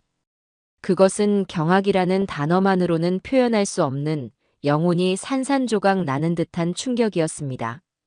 저는 휠체어 팔걸이를 붙잡고 있던 손을 힘없이 떨어뜨렸고 그대로 바닥으로 주저앉을 것처럼 상체가 숙여졌습니다. 어머님, 괜찮으세요? 왜 그러세요? 간호사가 놀라 휠체어를 멈추고 제 어깨를 붙잡았지만 저는 아무 말도 할 수 없었습니다. 그저 텅 빈 눈으로 허공만 바라볼 뿐이었어요. 대장암 말기 수술은 의미가 없다. 의사의 말이 메아리처럼 머릿속을 맴돌았습니다. 제목의 모든 순간이 바로 그 병원의 차가운 복도 위에서 제게 현실이 되어버린 것입니다. 잠시 후 간호사의 부축을 받아 겨우 몸을 추스르고 병실로 돌아왔습니다. 저는 완전히 넋이 나간 사람처럼 침대에 걸터 앉아 있었어요. 곧이어 의사와 경호 그리고 지연이가 병실로 들어왔습니다. 지연이는 제 눈을 마주치지 못하고 고개를 숙이고 있었어요. 의사는 아무 일도 없었다는 듯 아주 인자하고 온화한 표정으로 제게 거짓말을 시작했습니다. 어르신, 검사 결과 나왔습니다. 너무 걱정하지 않으셔도 됩니다. 저는 의사의 얼굴을 빤히 쳐다보았습니다. 저 얼굴이 조금 전 제게 사형 선고를 내린 그 의사의 얼굴이 맞는지 믿을 수가 없었어요. 오랜 스트레스와 영양실조로 인해 몸이 많이 쇠약해지셔서 쓰러지신 겁니다. 위에 염증도 좀 있고 빈혈이 심해서 약물 치료와 휴식이 필요합니다. 며칠 더 입원해 계시면서 기력만 회복하시면 괜찮아지실 겁니다. 명백한 거짓말이었습니다. 경호는 의사의 말을 철석같이 믿고 안도의 한숨을 내쉬며 제 손을 잡았어요. 엄마, 거봐. 내가 괜찮을 거라고 했잖아. 나 정말 나쁜 생각까지 했었어. 이제 걱정하지 말고 푹 쉬기만 해. 아들은 제 앞에서 아이처럼 웃고 있었지만 저는 웃을 수가 없었습니다. 이 상황이 기가 막혔어요. 내 생명이 얼마 남지 않았다는 것을 정작 당사자인 나와 내 아들은 모르는 척 연기를 해야 하는데 며느리는 그 모든 사실을 알고 있었습니다. 그리고 저들은 모두 한패가 되어 저를 속이고 있었어요. 왜일까요? 대체 무슨 이유로? 그날 이후 지연이의 행동은 제 의심을 확신으로 바꾸어 놓았습니다. 지연이는 아들인 경호보다 더 극성스럽게 제 병간호에 매달렸어요. 하루 3번 자신이 직접 만든 맛없는 건강식을 쟁반에 받쳐 들고 와 제가 다 먹을 때까지 감시하듯 지켜보았습니다. 어머니, 의사 선생님이 소화 잘 되는 걸로만 드셔야 한대요. 남기시면 안 돼요. 약 시간은 귀신같이 챙겼습니다. 수십 알이나 되는 약을 제 손에 쥐어주고 제가 그것을 모두 삼킬 때까지 자리를 뜨지 않았어요. 심지어 아들 몰래 어디서 구해왔는지 모를 비싼 약초를 다려와 제게 억지로 마시게 했습니다. 이거 구하기 힘든 건데 기력 없는 사람들한테 그렇게 좋대요. 저는 며느리의 그 모든 행동이 걱정이 아니라 죄책감에서 비롯된 위선이라고 생각했습니다. 저를 이렇게 만든 것이 자기 탓이라고 생각해서 어떻게든 그 죗값을 치르려는 것처럼 보였어요. 혹은 저를 속이고 있다는 미안함에 어쩔 줄 몰라 하는 모습으로 비쳤습니다. 며느리의 감시는 제 숨통을 조여왔습니다. 저는 마치 투명한 유리 감옥에 갇힌 기분이었어요. 모두가 저를 들여다보고 저를 동정하고 저를 속이고 있었습니다. 제 몸에 무슨 일이 일어나고 있는지 정작 당사자인 저만 모른 채 바보가 되어버린 기분이었습니다. 저는 이 지독한 연극을 끝내고 싶었지만 방법을 알 수 없었어요. 그래서 저는 연기를 하기로 마음먹었습니다. 아무것도 모르는 순진하고 늙은 시어머니인 척. 며느리가 주는 밥을 먹고 며느리가 주는 약을 삼키며 이 잔인한 연극의 실체가 무엇인지 언젠가는 반드시 내 눈으로 확인하고야 말겠다고 다짐했습니다. 제 마음속에서는 며느리를 향한 의심과 원망이 칼날처럼 자라나고 있었습니다. 병원에서 퇴원하여 집으로 돌아온 날 현관문을 열고 들어서는 제게 지연이는 새신을 한 켤레 내밀었습니다. 바닥이 폭신하고 발등을 부드럽게 감싸는 늙은이가 신기에 꼭 좋은 신이었습니다. 어머니, 이제 집에서도 편한 신발 신으세요. 의사 선생님이 발을 따뜻하게 하는 게 중요하다고 하셨어요. 경호는 그런 며느리의 모습에 우리 마누라, 이제 철들었네 하며 흐뭇하게 웃었지만 저는 그 신을 받아들고도 아무런 감정을 느낄 수 없었습니다. 제 발이 아니라 제 마음이 이미 차갑게 식어버렸기 때문입니다. 그날 이후 저는 이 집에서 가장 뛰어난 연기자가 되어야만 했습니다. 아무것도 모르는 그저 몸이 조금 불편할 뿐인 순진하고 늙은 시어머니인 척해야 했어요. 지연이가 차려주는 맛없는 건강식을 앞에 두고 아이고 이렇게 맛있는 걸 차리느라 고생했다고 말하며 억지로 몇 숟갈을 넘겼습니다. 아침 저녁으로 한 움큼씩 약을 챙겨와 어머니 약 드실 시간이에요 하고 말할 때면 오냐 오냐 챙겨줘서 고맙다고 말하며 독약을 삼키듯 약을 넘겼습니다. 제가 모든 진실을 알고 있다는 사실을 저는 철저히 숨겨야만 했습니다. 왜냐하면 저는 알아야만 했기 때문입니다. 왜? 대체 왜 저 아이는 나를 그리고 제 아들을 속여야만 했을까? 그 이유를 알기 전까지는 이 연극을 멈출 수가 없었습니다. 지연이의 간호는 집으로 돌아오니 더욱 극진해졌습니다. 아니, 극진함을 넘어 집착에 가까워 보였습니다. 제가 먹는 모든 음식을 직접 관리했고 짠 음식이나 기름진 음식은 식탁에 올리지도 못하게 했습니다. 하루는 경호가 퇴근길에 제가 좋아하는 족발을 사들고 온 적이 있었습니다. 냄새만 맡아도 군침이 돌았어요. 제가 젓가락을 들려는데 지연이가 족발 접시를 제 앞에서 치워버렸습니다. 어머니, 이런 기름진 음식은 소화도 안 되고 몸에 안 좋아요. 아니, 그래도 한 점 정도는 괜찮지 않겠니? 안 돼요. 의사 선생님 말씀을 따라야죠. 경호가 멋쩍게 웃으며 말했습니다. 여보, 너무 그러지 마. 엄마가 좋아하시는 건데. 당신은 가만히 있어. 어머니 건강은 내가 책임질 거야. 지연이의 단호함에 경호도 더는 아무 말도 하지 못했습니다. 저는 그저 입맛만 다시며 돌아앉아야 했어요. 며느리의 그 행동은 저를 위한 걱정이 아니라 제 삶의 마지막 즐거움마저 빼앗아가는 잔인한 통제처럼 느껴졌습니다. 밤이 되면 저는 제 방에 누워 숨을 죽인 채 거실의 동태를 살폈습니다. 지연이는 모두가 잠든 후에도 홀로 거실 불을 켜놓고 노트북 앞에 앉아 있는 날이 많았어요. 저는 몇 번이고 몰래 방문을 열고 그 모습을 훔쳐보았습니다. 며느리는 대장암에 좋은 음식, 말기암 환자 통증 완화 방법, 기적의 항암 치료 사례 같은 것들을 검색하고 있었습니다. 그 모습을 볼 때마다 제 가슴은 복잡한 감정으로 요동쳤습니다. 저렇게까지 나를 살리려고 애쓰는 이유가 뭘까? 정말로 나를 위하는 마음일까? 아니면 나를 이렇게 만든 것에 대한 죄책감 때문일까?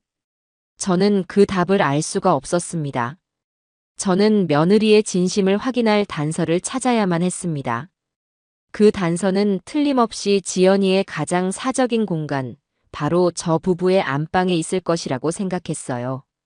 하지만 지연이는 제가 안방에 들어가는 것을 극도로 경계했습니다.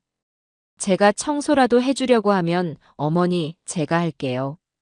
들어가서 쉬세요 하며 길을 막아서기 일쑤였어요. 그럴수록 제 의심은 더욱 커져만 갔습니다. 저 방 안에 내가 알아서는 안 될 무언가가 있는 것이 틀림없었습니다. 기회는 의외의 곳에서 찾아왔습니다. 며칠 뒤 유치원에서 준우의 재롱잔치가 열렸습니다. 저는 몸이 좋지 않다는 핑계로 집에 남겠다고 했어요. 경호는 그런 저를 걱정했지만 지연이는 의외로 쉽게 고개를 끄덕였습니다. 알겠어요, 어머니. 무리하지 마시고 집에서 푹 쉬고 계세요. 저희가 준우 영상 많이 찍어와서 보여드릴게요. 그렇게 세 식구가 집을 나서고 저는 드디어 이 넓은 집에 홀로 남게 되었습니다. 저는 심장이 쿵쾅거리는 것을 느끼며 조심스럽게 안방 문을 열었습니다. 잘 정돈된 침대와 화장대, 그리고 한쪽 벽을 가득 채운 붙박이장. 저는 어디서부터 찾아봐야 할지 막막했습니다. 제게 주어진 시간은 많지 않았어요. 저는 먼저 화장대 서랍부터 열어보았습니다. 온갖 화장품과 액세서리들 뿐이었어요. 책상 서랍을 열어보았지만 그곳에는 회계 관련 서류들만 가득했습니다. 마지막으로 저는 붙박이장으로 다가갔습니다. 문을 열자 부부의 옷가지들이 나란히 걸려 있었습니다. 저는 옷들을 헤치고 장롱 구석구석을 손으로 더듬었습니다. 그때 제 손끝에 딱딱한 상자 하나가 걸렸습니다. 저는 조심스럽게 그 상자를 꺼내 바닥에 내려놓았습니다. 먼지가 뽀얗게 쌓여있는 아주 오래된 상자였어요. 떨리는 손으로 상자를 열었습니다. 그 안에는 진단서가 아닌 낡은 사진첩 하나가 들어 있었습니다. 저도 모르게 마른 침을 삼키며 사진첩을 펼쳤습니다. 사진 속에는 지금보다 훨씬 젊고 앳된 모습의 지연이가 있었습니다. 그리고 그 옆에는 병색이 완연한 채 병상에 누워있는 한 여인이 희미하게 웃고 있었어요. 두 사람은 꼭 닮아 있었습니다. 지연이의 어머니인 듯 했습니다. 사진을 한 장 한 장 넘길수록 여인의 모습은 점점 더 야위어 갔고 지연이의 얼굴에서는 웃음기가 사라져갔습니다. 저는 마치 다른 사람의 아픈 가족사를 훔쳐보는 것처럼 가슴이 아려왔습니다. 사진첩 맨 마지막 장에는 노랗게 바랜 편지지 한 장이 끼워져 있었습니다. 저는 조심스럽게 그 편지를 펼쳐들었습니다. 그것은 어린 지연이가 서툰 글씨로 써내려간 짧은 일기 같은 것이었어요. 엄마, 미안해. 내가 조금만 더 빨리 알아챘더라면. 자꾸 소화가 안 된다고 할 때, 허리가 아프다고 할 때, 그냥 동네 병원에만 보낼 게 아니라 큰 병원에 가자고 더 졸랐더라면. 엄마가 괜찮다고만 해서 정말 괜찮은 줄만 알았어. 미안해, 엄마. 나 때문에 엄마가 더 아픈 것 같아. 미안해. 그 글을 읽는 순간 저는 숨을 쉴 수가 없었습니다. 그동안 제 머릿속을 가득 채웠던 모든 의심과 원망이 봄눈 녹듯 사라져 내리는 기분이었습니다. 며느리가 제게 했던 모든 모진 말과 행동들이 그제야 다른 의미로 제게 다가왔습니다. 병원 좀 가보세요. 답답해요. 고집 부리지 마세요. 그것은 원망이 아니었습니다. 애원이었습니다. 자신의 어머니에게 하지 못했던, 그래서 후회로 남았던 그 말들을 제게 하고 있었던 겁니다. 저를 미워해서가 아니라 저에게서 자신의 아픈 어머니를 보았기 때문에 저마저 잃게 될까봐 두려웠기 때문에 저 아이는 그렇게 저를 다그치고 있었던 겁니다. 저는 사진첩을 끌어안고 소리 없이 울었습니다. 미안함과 고마움, 그리고 측은함이 뒤섞여 제 가슴을 후벼 팠습니다. 그때 현관문 열리는 소리가 들렸어요. 저는 황급히 눈물을 닦고 일어서려 했지만 다리에 힘이 풀려 그 자리에 주저앉고 말았습니다. 안방 문이 열리고 지연이가 들어왔습니다. 제 손에 들린 사진첩을 본 며느리의 얼굴은 하얗게 질려버렸어요. 어머니, 그걸 어떻게? 저는 원망을 담아 소리치는 대신 떨리는 목소리로 조용히 물었습니다. 아가, 이 사람이 너희 엄마니? 제 질문에 그동안 독하게 버텨왔던 지연이는 결국 그 자리에 주저앉아 꾹꾹 눌러왔던 울음을 터뜨렸습니다. 아이처럼 서럽게 목 놓아 울었습니다. 그리고 모든 것을 고백하기 시작했습니다. 자신의 어머니도 똑같은 병으로 돌아가셨다는 것, 초기 증상을 무시하다가 너무 늦게 발견했다는 것, 그리고 제게서 자꾸만 그때의 어머니가 보여 너무나 두려웠다는 것을요. 저를 미워해서가 아니라 저를 잃고 싶지 않아서 어떻게든 현실을 부정하고 싶어서 거짓말을 했다고 흐느끼며 고백했습니다. 저는 그런 며느리에게 다가가 야윈등을 조용히 쓸어주었습니다. 그 순간 저희는 더 이상 불편한 시어머니와 며느리가 아니었습니다. 같은 아픔을 가진 서로를 보듬는 두 여자만이 그 방에 남아있을 뿐이었습니다. 지연이의 진심을 알게 된 그날 밤, 저희는 거실에 마주 앉아 아주 오랫동안 이야기를 나누었습니다. 어둠이 짙게 내린 거실에는 작은 스탠드 불빛 하나만이 우리의 그림자를 길게 늘어뜨리고 있었습니다. 찻잔을 든 지연이의 손은 파르르 떨리고 있었고 저는 그런 며느리의 잔에 따뜻한 물을 채워주었습니다. 저희는 처음으로 서로의 가장 깊은 상처와 가장 행복했던 추억을 공유했고 서로의 눈물을 닦아주었습니다. 지연이는 자신의 어머니 이야기를 꺼내놓았습니다. 시장 한 구석에서 옷장사를 하며 억척같이 자신을 키워낸 어머니, 아프다는 말 한마디 없이 버티다 병을 키웠던 미련한 어머니, 그리고 마지막 순간에 딸의 손을 잡고 미안하다는 말만 반복했던 가여운 어머니의 모습까지. 며느리의 이야기를 듣는 내내 저는 마치 제 자신의 지난 날을 보는 것처럼 가슴이 아려왔습니다. 저 역시 남편 없이 경호를 키우며 그리 살아왔기 때문입니다. 저 또한 며느리에게 남편의 이야기를 들려주었어요. 무뚝뚝했지만 속정 깊었던 사람. 제가 해준 밥이 세상에서 제일 맛있다며 밥 두 그릇을 뚝딱 비우던 사람. 그리고 마지막 가는 순간까지 제 손을 놓지 않고 고맙다고 말해주었던 사람. 저희의 이야기는 밤이 깊어가는 줄도 모르고 이어졌습니다. 그동안 저희를 가로막고 있던 높고 두꺼운 벽이 그날 밤의 눈물과 함께 소리 없이 허물어져 내렸습니다. 다음 날 아침, 저는 동이 트는 창밖을 바라보다 부엌에서 조용히 아침을 준비하는 지연이를 불렀습니다. 아가. 네, 어머니. 일어나셨어요? 경호에게는 아직 말하지 말자꾸나. 저 아이가 알게 되면 아마 제정신으로 하루도 버티지 못할 게다. 저 아이에게 평범한 날들을 며칠이라도 더 선물해주고 싶구나.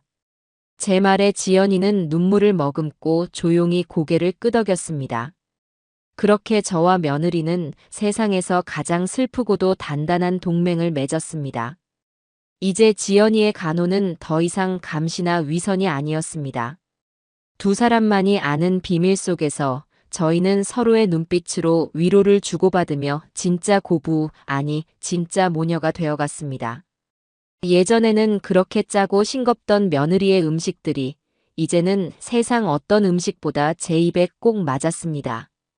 지연이는 제 입맛을 기억하고 제가 좋아하던 나물 반찬을 정성껏 무쳐왔고 저는 그런 며느리의 정성을 생각해서라도 밥 한 그릇을 깨끗이 비우려 애썼습니다. 그렇게 저희 둘만의 슬픈 비밀이 공유된 후 시간은 이전과 다르게 흘러가기 시작했습니다. 제 몸은 하루가 다르게 쇠약해져 갔습니다. 아침에 눈을 뜨면 온몸이 솜에 물을 먹인 듯 무거웠고 한낮에도 꾸벅꾸벅 조는 일이 잦아졌습니다. 통증은 그림자처럼 제 곁을 맴돌다 밤이 되면 어김없이 날카로운 발톱을 드러냈습니다. 하지만 이상하게도 제 마음은 오히려 하루하루 더 단단해져 갔습니다. 죽음이 코앞에 있다는 공포가 왜 없겠습니까?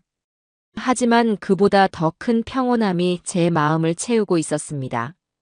더 이상 누군가를 원망하지 않아도 된다는 안도감, 그리고 제 마지막을 지켜줄 든든한 내 편이 생겼다는 고마움이 죽음에 대한 두려움을 덮어주었던 모양입니다.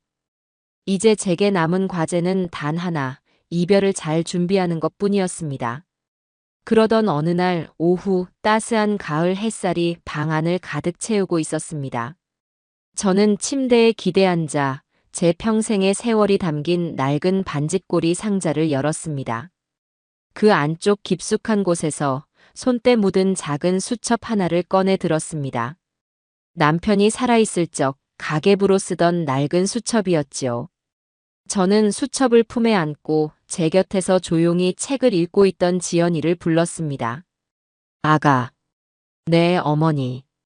이리 좀 와서 앉아보렴. 지연이는 읽던 책을 내려놓고 제 침대 곁으로 다가와 앉았습니다. 저는 떨리는 손으로 며느리에게 그 수첩을 내밀었습니다. 이게 뭐예요, 어머니? 내 마지막 부탁드리다. 내가 이 세상을 뜨기 전에 우리 아가랑 꼭 같이 하고 싶은 몇 가지 소원들이야. 제 말에 지연이의 눈동자가 파르르 떨려왔습니다. 며느리는 차마 수첩을 받아들지 못하고 제 손만 바라보고 있었습니다. 저는 그런 며느리의 손 위로 제 손을 겹쳐 억지로 수첩을 쥐어주었습니다. 읽어보거라. 지연이는 떨리는 손가락으로 수첩의 첫 장을 넘겼습니다. 그곳에는 제 삐뚤빼뚤한 글씨로 소원들이 적혀 있었어요. 대단한 것들은 아니었습니다. 그저 평범하고 소박한 소원들이었지요. 하나. 손주 준우 재롱잔치 보러 가서 세상에서 가장 큰 소리로 박수 쳐주기. 지연이가 첫 줄을 읽자마자 눈시울이 붉어졌습니다. 저는 며느리의 어깨를 토닥이며 말했습니다. 우리 강아지 무대 위에서 춤추고 노래하는 모습을 내 눈으로 꼭 한번 담고 싶구나. 그리고 내 손주가 얼마나 멋진 아이인지 온 세상 사람들이 다 알도록 이 할미가 목이 터져라 응원해주고 싶어. 우리 준우가 나중에 커서도 할머니가 자기를 얼마나 사랑했는지 기억할 수 있도록 말이다. 둘. 남편과 처음 만났던 동해 바닷가에 다시 한번 가보기. 그 사람이랑 처음 만난 곳이란다. 20살 처녀 시절 친구들이랑 놀러 갔다가 촌스럽기 짝이 없는 총각 하나가 내게 말을 걸었지. 그게 네 시아버지였다. 짠 내 나는 바닷바람을 맞으며 그 사람 마지막으로 한번 만나 작별 인사를 하고 싶구나. 잘 살다 곧장 당신 곁으로 가겠노라고. 셋. 온 가족이 다 함께 예쁜 옷 맞춰 입고 활짝 웃는 얼굴로 가족사진 다시 찍기. 우리 집에 걸린 가족사진은 경우가 어렸을 적에 찍은 것뿐이잖니. 네가 시집 와서 찍은 사진은 결혼식 사진 말곤 하나도 없구나. 미안하다. 내가 더 좋은 시어미였다면. 아니에요, 어머니. 우리 준우까지 온 식구가 다 같이 예쁜 옷 차려입고 거짓 웃음 말고 정말로 행복해서 나오는 진짜 웃음으로 사진 한 장 남기고 싶어. 내가 없더라도 너희가 그 사진을 보면서 우리 가족이 이렇게 행복했었지 하고 추억할 수 있도록 말이다. 제 소원 목록을 다 읽어내려간 지연이는 결국 참았던 울음을 터뜨리며 제 어깨에 얼굴을 묻었습니다. 수첩 위로 며느리의 뜨거운 눈물이 뚝뚝 떨어져 글씨를 번지게 했습니다. 저는 그런 며느리의 등을 한참 동안이나 쓸어주었습니다. 한참을 울던 지연이는 이내 눈물을 닦고 제 손을 꽉 잡으며 젖은 목소리로 하지만 씩씩하게 말했습니다. 어머니, 걱정 마세요. 제가 이 소원들 전부 다 하나도 빠짐없이 전부 다 이뤄드릴게요. 꼭이요. 그 순간 며느리의 눈빛은 제가 평생 보아왔던 그 어떤 모습보다도 단단하고 결연해 보였습니다. 그날부터 지연이는 제 마지막 소원을 이뤄주기 위한 세상에서 가장 든든한 지원군이 되어 동분서주하기 시작했습니다. 가장 먼저 찾아온 것은 일주일 앞으로 다가온 준우의 유치원 재롱잔치 날이었습니다. 지연이는 그날 저녁부터 인터넷을 뒤져가며 재롱잔치에 입고 갈 제 옷을 골랐습니다.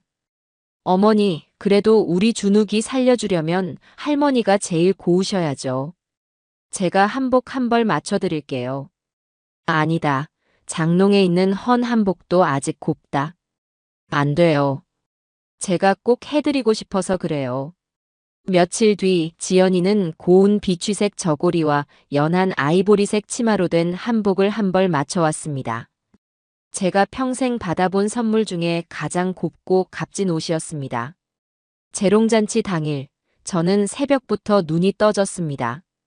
밤새 이어진 통증으로 뜬 눈으로 밤을 새우다시피 했지만 이상하게도 정신만은 또렷했어요. 지연이는 아침 일찍부터 제 머리를 곱게 빗어주고 분첩을 두드려 주었습니다. 화장대 거울에 비친 제 모습은 쭈글쭈글한 늙은이가 아니라 곱디 고운 새색시 같아 보여 저도 모르게 얼굴이 붉어졌습니다. 저희는 미장원에 들러 쪽머리도 곱게 올렸어요. 미장원 원장은 제 모습을 보더니 어머님, 오늘 좋은데 가시나 봐요 하고 물었고 저는 네, 제 인생에서 가장 좋은 날입니다 하고 대답했습니다. 그 말에 지연이는 애써 고개를 돌려 눈물을 감추었습니다. 재롱잔치가 열리는 강당에 들어섰을 때 저는 이미 숨이 차고 어지러웠습니다. 젊은 부모들의 활기와 아이들의 제잘거림으로 가득 찬 공간은 제게는 너무나 낯설고 소란스러웠습니다. 지연이가 제 휠체어를 밀어 가장 앞자리에 자리를 잡아주었습니다. 무대 위에는 조명이 환하게 켜져 있었고 저는 그 불빛을 보며 아득해지는 정신을 가까스로 붙잡았습니다. 드디어 준우의 차례가 되었습니다. 제 손주 녀석은 노란색 병아리 옷을 입고 무대 중앙으로 걸어 나왔습니다. 수많은 아이들 속에서도 제 눈에는 오직 준우 한 명만이 보였습니다. 경쾌한 동요가 흘러나오자 아이는 조금은 서툴고 엇박자를 타기도 했지만 세상에서 가장 진지한 표정으로 앙증맞은 율동을 하기 시작했습니다. 그 모습을 보는 순간 그동안 저를 짓누르던 모든 아픔과 고통이 거짓말처럼 사라졌습니다. 제 입가에는 저도 모르게 한박웃음이 피어났고 저는 어린아이처럼 손뼉을 치며 좋아했습니다. 아이의 율동이 끝나자 저는 약속대로 제게 남은 모든 힘을 다해 손뼉을 쳤습니다. 짝, 짝, 짝. 제 손바닥이 빨개지고 욱신거리는 통증이 느껴졌지만 저는 멈추지 않았습니다. 제 박수 소리가 너무 커서 주변 사람들이 모두 저를 쳐다볼 정도였지만 저는 아랑곳하지 않았습니다. 그것은 단순한 박수가 아니었습니다. 제 손주를 향한 제 마지막 사랑이자 응원이자 축복이었습니다. 고맙다 내 강아지. 할미에게 이렇게 예쁜 모습을 보여줘서 정말 고맙다. 저는 눈물을 흘리며 무대 위에서 저를 보고 환하게 웃는 손주를 향해 힘껏 손을 흔들어 주었습니다. 며칠 뒤 저희 가족은 동해 바다로 짧은 여행을 떠났습니다. 남편과 제가 젊은 시절 처음 만났던 추억이 깃든 바닷가였습니다. 지연이는 여행 전날 밤 제게 필요한 상비약부터 따뜻한 담요, 그리고 혹시 모를 상황에 대비한 병원 연락처까지 꼼꼼하게 챙겼습니다. 경호는 그런 아내의 모습을 보며 아무 말 없이 지연이의 어깨를 토닥여 주었습니다. 저는 두 아이의 모습을 보며 제가 없더라도 서로 의지하며 잘 살아갈 것이라는 생각에 마음이 놓였습니다. 가을 바다는 쓸쓸했지만 햇살은 따뜻했습니다. 경호는 제 휠체어를 밀었고 지연이는 제 무릎에 두꺼운 담요를 덮어주었습니다. 준우는 제 휠체어 옆에 꼭 붙어서 조잘거리며 종이 비행기를 날렸습니다. 모래사장에 서서 파도 소리를 듣고 있으니 먼저 떠난 남편의 목소리가 들려오는 듯 했습니다. 미순아, 고생 많았다. 이제 다 내려놓고 내게로 오너라. 저도 모르게 눈물을 흘렸고 지연이는 그런 제 어깨를 말없이 감싸주었습니다. 하지만 나날이 야위어가는 제 모습과 자신을 빼놓고 모든 것을 공유하는 듯한 저와 지연이의 모습을 보며 경호는 무언가 잘못되었음을 직감하고 있었습니다. 특히 바다에서 돌아온 날 밤 경호는 잠 못 이루고 거실에 나와 있는 저와 지연이의 대화를 우연히 듣게 되었습니다. 어머니, 내일은 사진관 예약해놨어요. 미용실도요. 우리 가족 세상에서 제일 예쁘게 사진 찍어요. 그래, 그러자. 우리 아가 덕분에 내가 호강하는구나. 그 다정한 대화 속에 숨겨진 슬픔과 절박함을 아들은 눈치채고 만 것입니다. 결국 경호는 지연이를 추궁하기 시작했습니다. 여보, 대체 어떻게 된 거야? 어머니, 어디 안 좋으신 거지? 나한테 솔직하게 말해줘. 대체 병원에서 무슨 말을 들은 거야? 지연이는 처음에는 아무것도 아니라며 고개를 저었지만 남편의 간절한 눈빛 앞에서 더 이상 거짓말을 할 수가 없었습니다. 결국 지연이는 모든 사실을 털어놓았습니다. 뒤늦게 모든 진실을 알게 된 경호는 그 자리에 무너져 내렸습니다. 그는 믿을 수 없다는 듯 아이처럼 울부짖었습니다. 왜 나한테 말을 안 했어? 왜 나만 바보로 만들었어? 경호는 제 침대 앞으로 달려와 무릎을 꿇었습니다. 그리고는 제 손을 붙잡고 아무 말도 잊지 못한 채 오열했습니다. 무심했던 아들이었음을, 어리석었던 아들이었음을, 그리고 무능했던 남편이었음을. 그 눈물 속에는 수만 가지 후회와 미안함이 담겨 있었습니다. 저는 그런 아들의 머리를, 그리고 그 옆에서 함께 울고 있는 며느리의 어깨를 꼭 끌어안으며 말했습니다. 아니다, 너희 잘못이 아니다. 너희 둘 덕분에 나는 괜찮다. 정말로 괜찮다. 비로소 우리 세 사람은 코앞에 닥쳐온 거대한 비극 앞에서 온전한 하나의 가족이 되어 서로를 부둥켜 안고 울었습니다.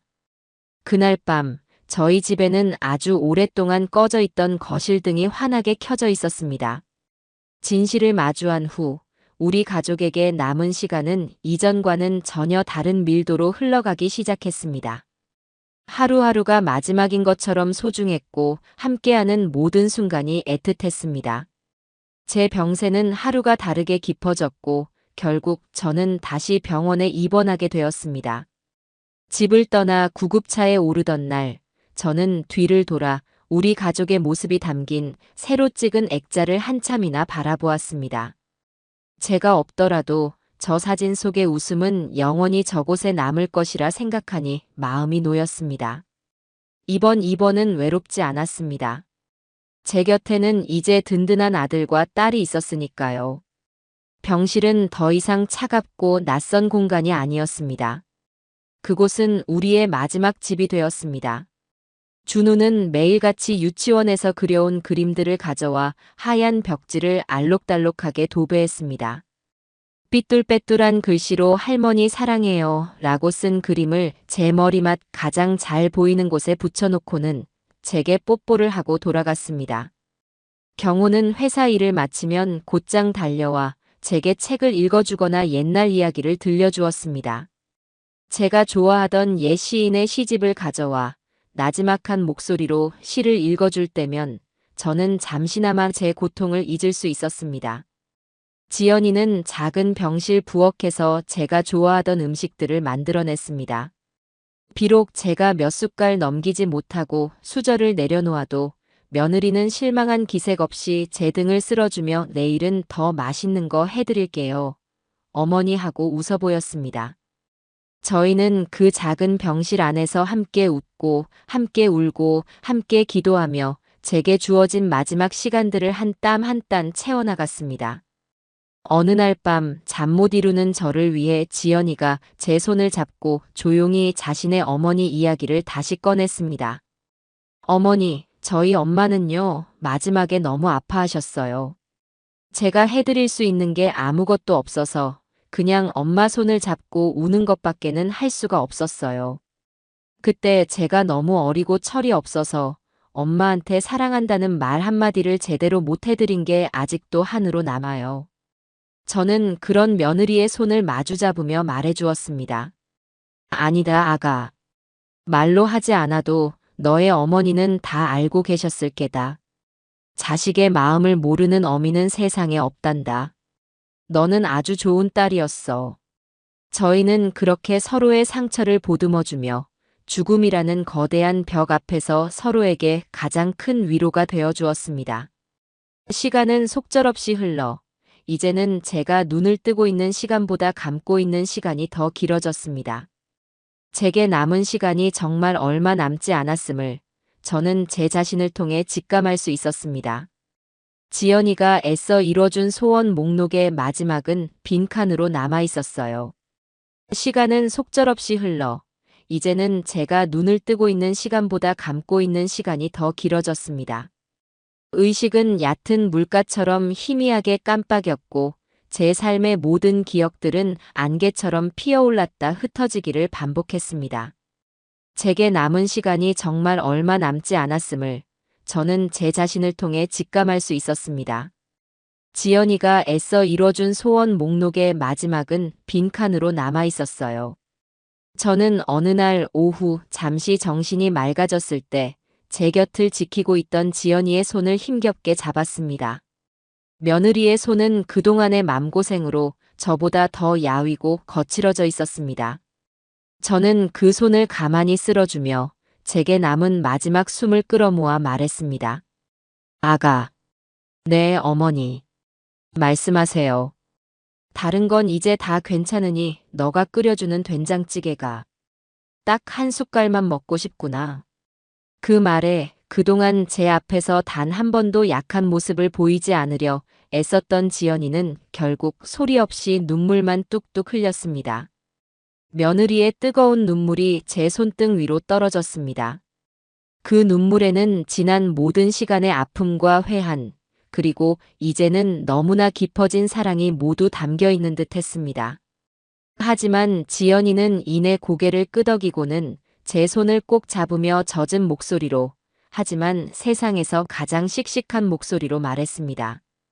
네, 어머니. 제가 지금 당장 가서 어머니께서 드셨던 것 중에 제일 맛있다고 기억하실 수 있게 제 온 마음을 다해서 끓여올게요. 정말이에요. 조금만 기다려주세요. 지연이는 복도로 나와 남편인 경호의 품에 안겨 아주 잠깐 어깨를 들썩였습니다.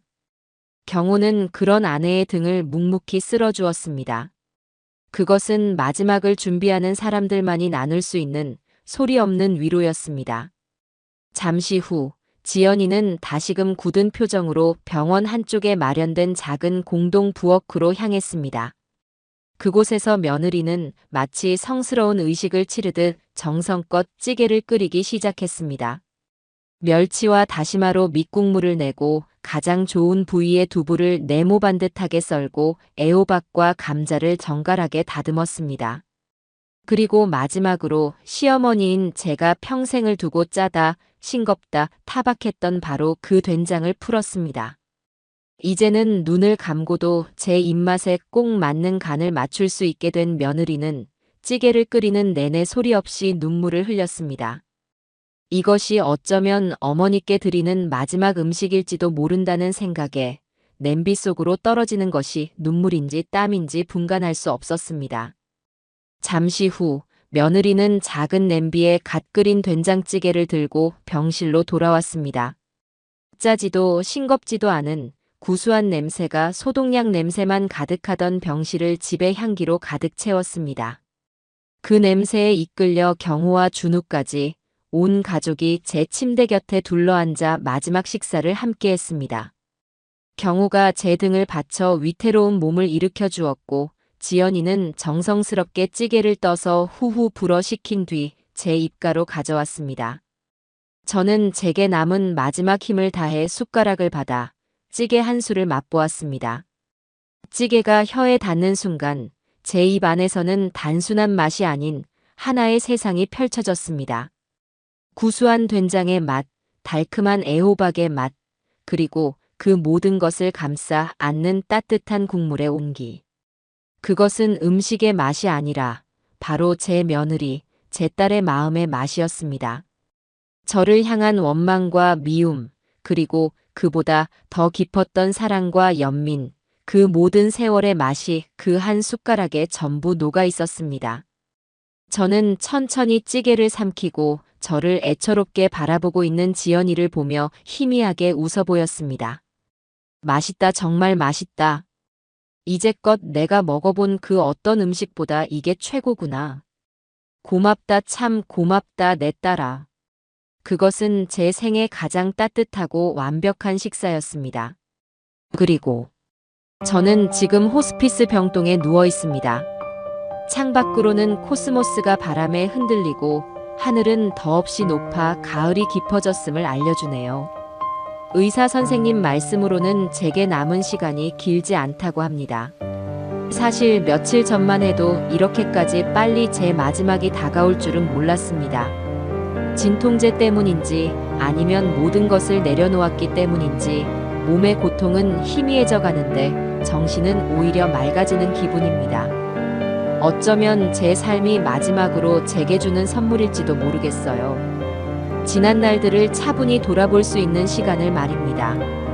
돌아보면 저는 늘 가족을 위해 산다고 했지만 제 마음을 제대로 표현한 적은 별로 없었어요. 억척같이 아들 하나만 보고 살아오면서 다정하게 말하는 법도 사랑을 표현하는 법도 잊어버렸던 것 같습니다.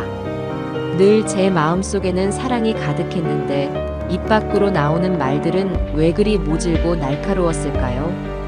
특히 제 며느리, 이제는 내 딸이라 부르고 싶은 지연이에게 참 미안합니다. 그 아이와 말다툼을 했던 날들도 사실은 미안하고 안쓰러운 마음이 있었습니다.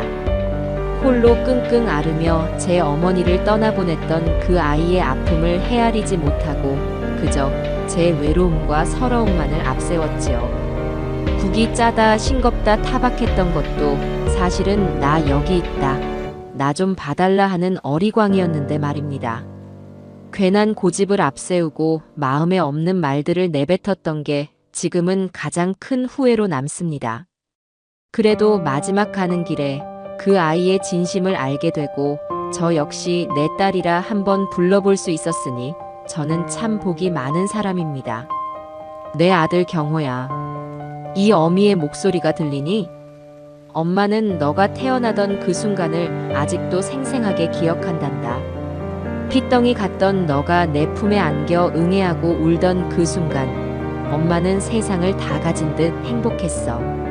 너를 위해 못할 것이 없었고 너를 위해서라면 불구덩이라도 뛰어들 수 있었단다. 엄마가 늘 바란 건 너가 좋은 대학에 가고 좋은 직장에 들어가는 것이 아니었어. 그저 너가 행복하게 사는 거, 그거 하나였단다. 너가 힘들어할 때마다, 특히 나와 네 아내 사이에서 어쩔 줄 몰라 할 때마다 내가 너에게 큰 짐이 되는 건 아닌지 마음이 아팠다. 어미는 자식에게 늘 그늘이 되어 주어야 하는데 나는 너에게 비바람을 몰고 오는 먹구름이 아니었나 싶어 미안하구나. 부디 네 옆에 있는 지연이와 준우를 소중히 여기면서 네 자신도 잊지 말고 살아가길 바란다. 너무 애쓰지 말고 너무 다 짊어지려 하지도 말고 아프면 아프다 말하고 힘들면 힘들다 말하렴. 너는 이제 혼자가 아니잖니. 그리고 내 손주 준우야. 금쪽 같은 내 강아지. 너는 할머니의 가장 큰 기쁨이었어. 너가 할머니 하고 달려와 내 품에 안길 때면 세상의 모든 시름이 다 사라지는 것 같았단다.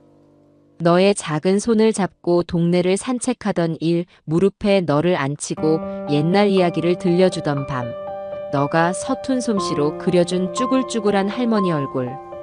그 모든 순간이 지금도 눈에 선하다. 할머니는 너가 밝고 건강하게, 그리고 남을 먼저 생각할 줄 아는 따뜻한 아이로 자라는 모습만을 바라고 간다. 이제는 글을 더 이어가기가 어렵네요. 손에 힘이 들어가지 않고 눈앞이 자꾸만 흐려집니다. 오늘은 여기까지만 남기겠습니다. 사랑하는 내 가족들아. 내가 없더라도 밥거르지 말고 서로 아껴주고 많이 웃으며 살아가렴. 혹시 이 목소리가 너희에게 닿는다면 부디 슬픔이 아니라 따뜻한 추억으로 오래도록 나를 기억해 주기를 바래. 사랑한다. 정말 많이 사랑한다. 이럴 때라도 이렇게 말해보는구나. 시간을 되돌릴 수 있다면 조금 더 표현하고 지냈을 텐데. 조금만 더 건강했다면 조금 더 많은 추억을 쌓았을 텐데. 그래도 괜찮다. 짧은 시간이었지만 너희와 함께한 마지막 날들이 내 평생의 그 어떤 날보다 행복했으니 그것만으로도 나는 다 괜찮단다. 그러니 내가 없다고 너무 아파하지는 마라. 엄마는, 할머니는 그저 너희가 웃는 모습을 보고 싶을 뿐이란다. 이제 정말 너희 아버지 곁으로 돌아갈 시간이 된 것 같구나. 부디 행복하거라. 나의 가장 소중한 보물들아.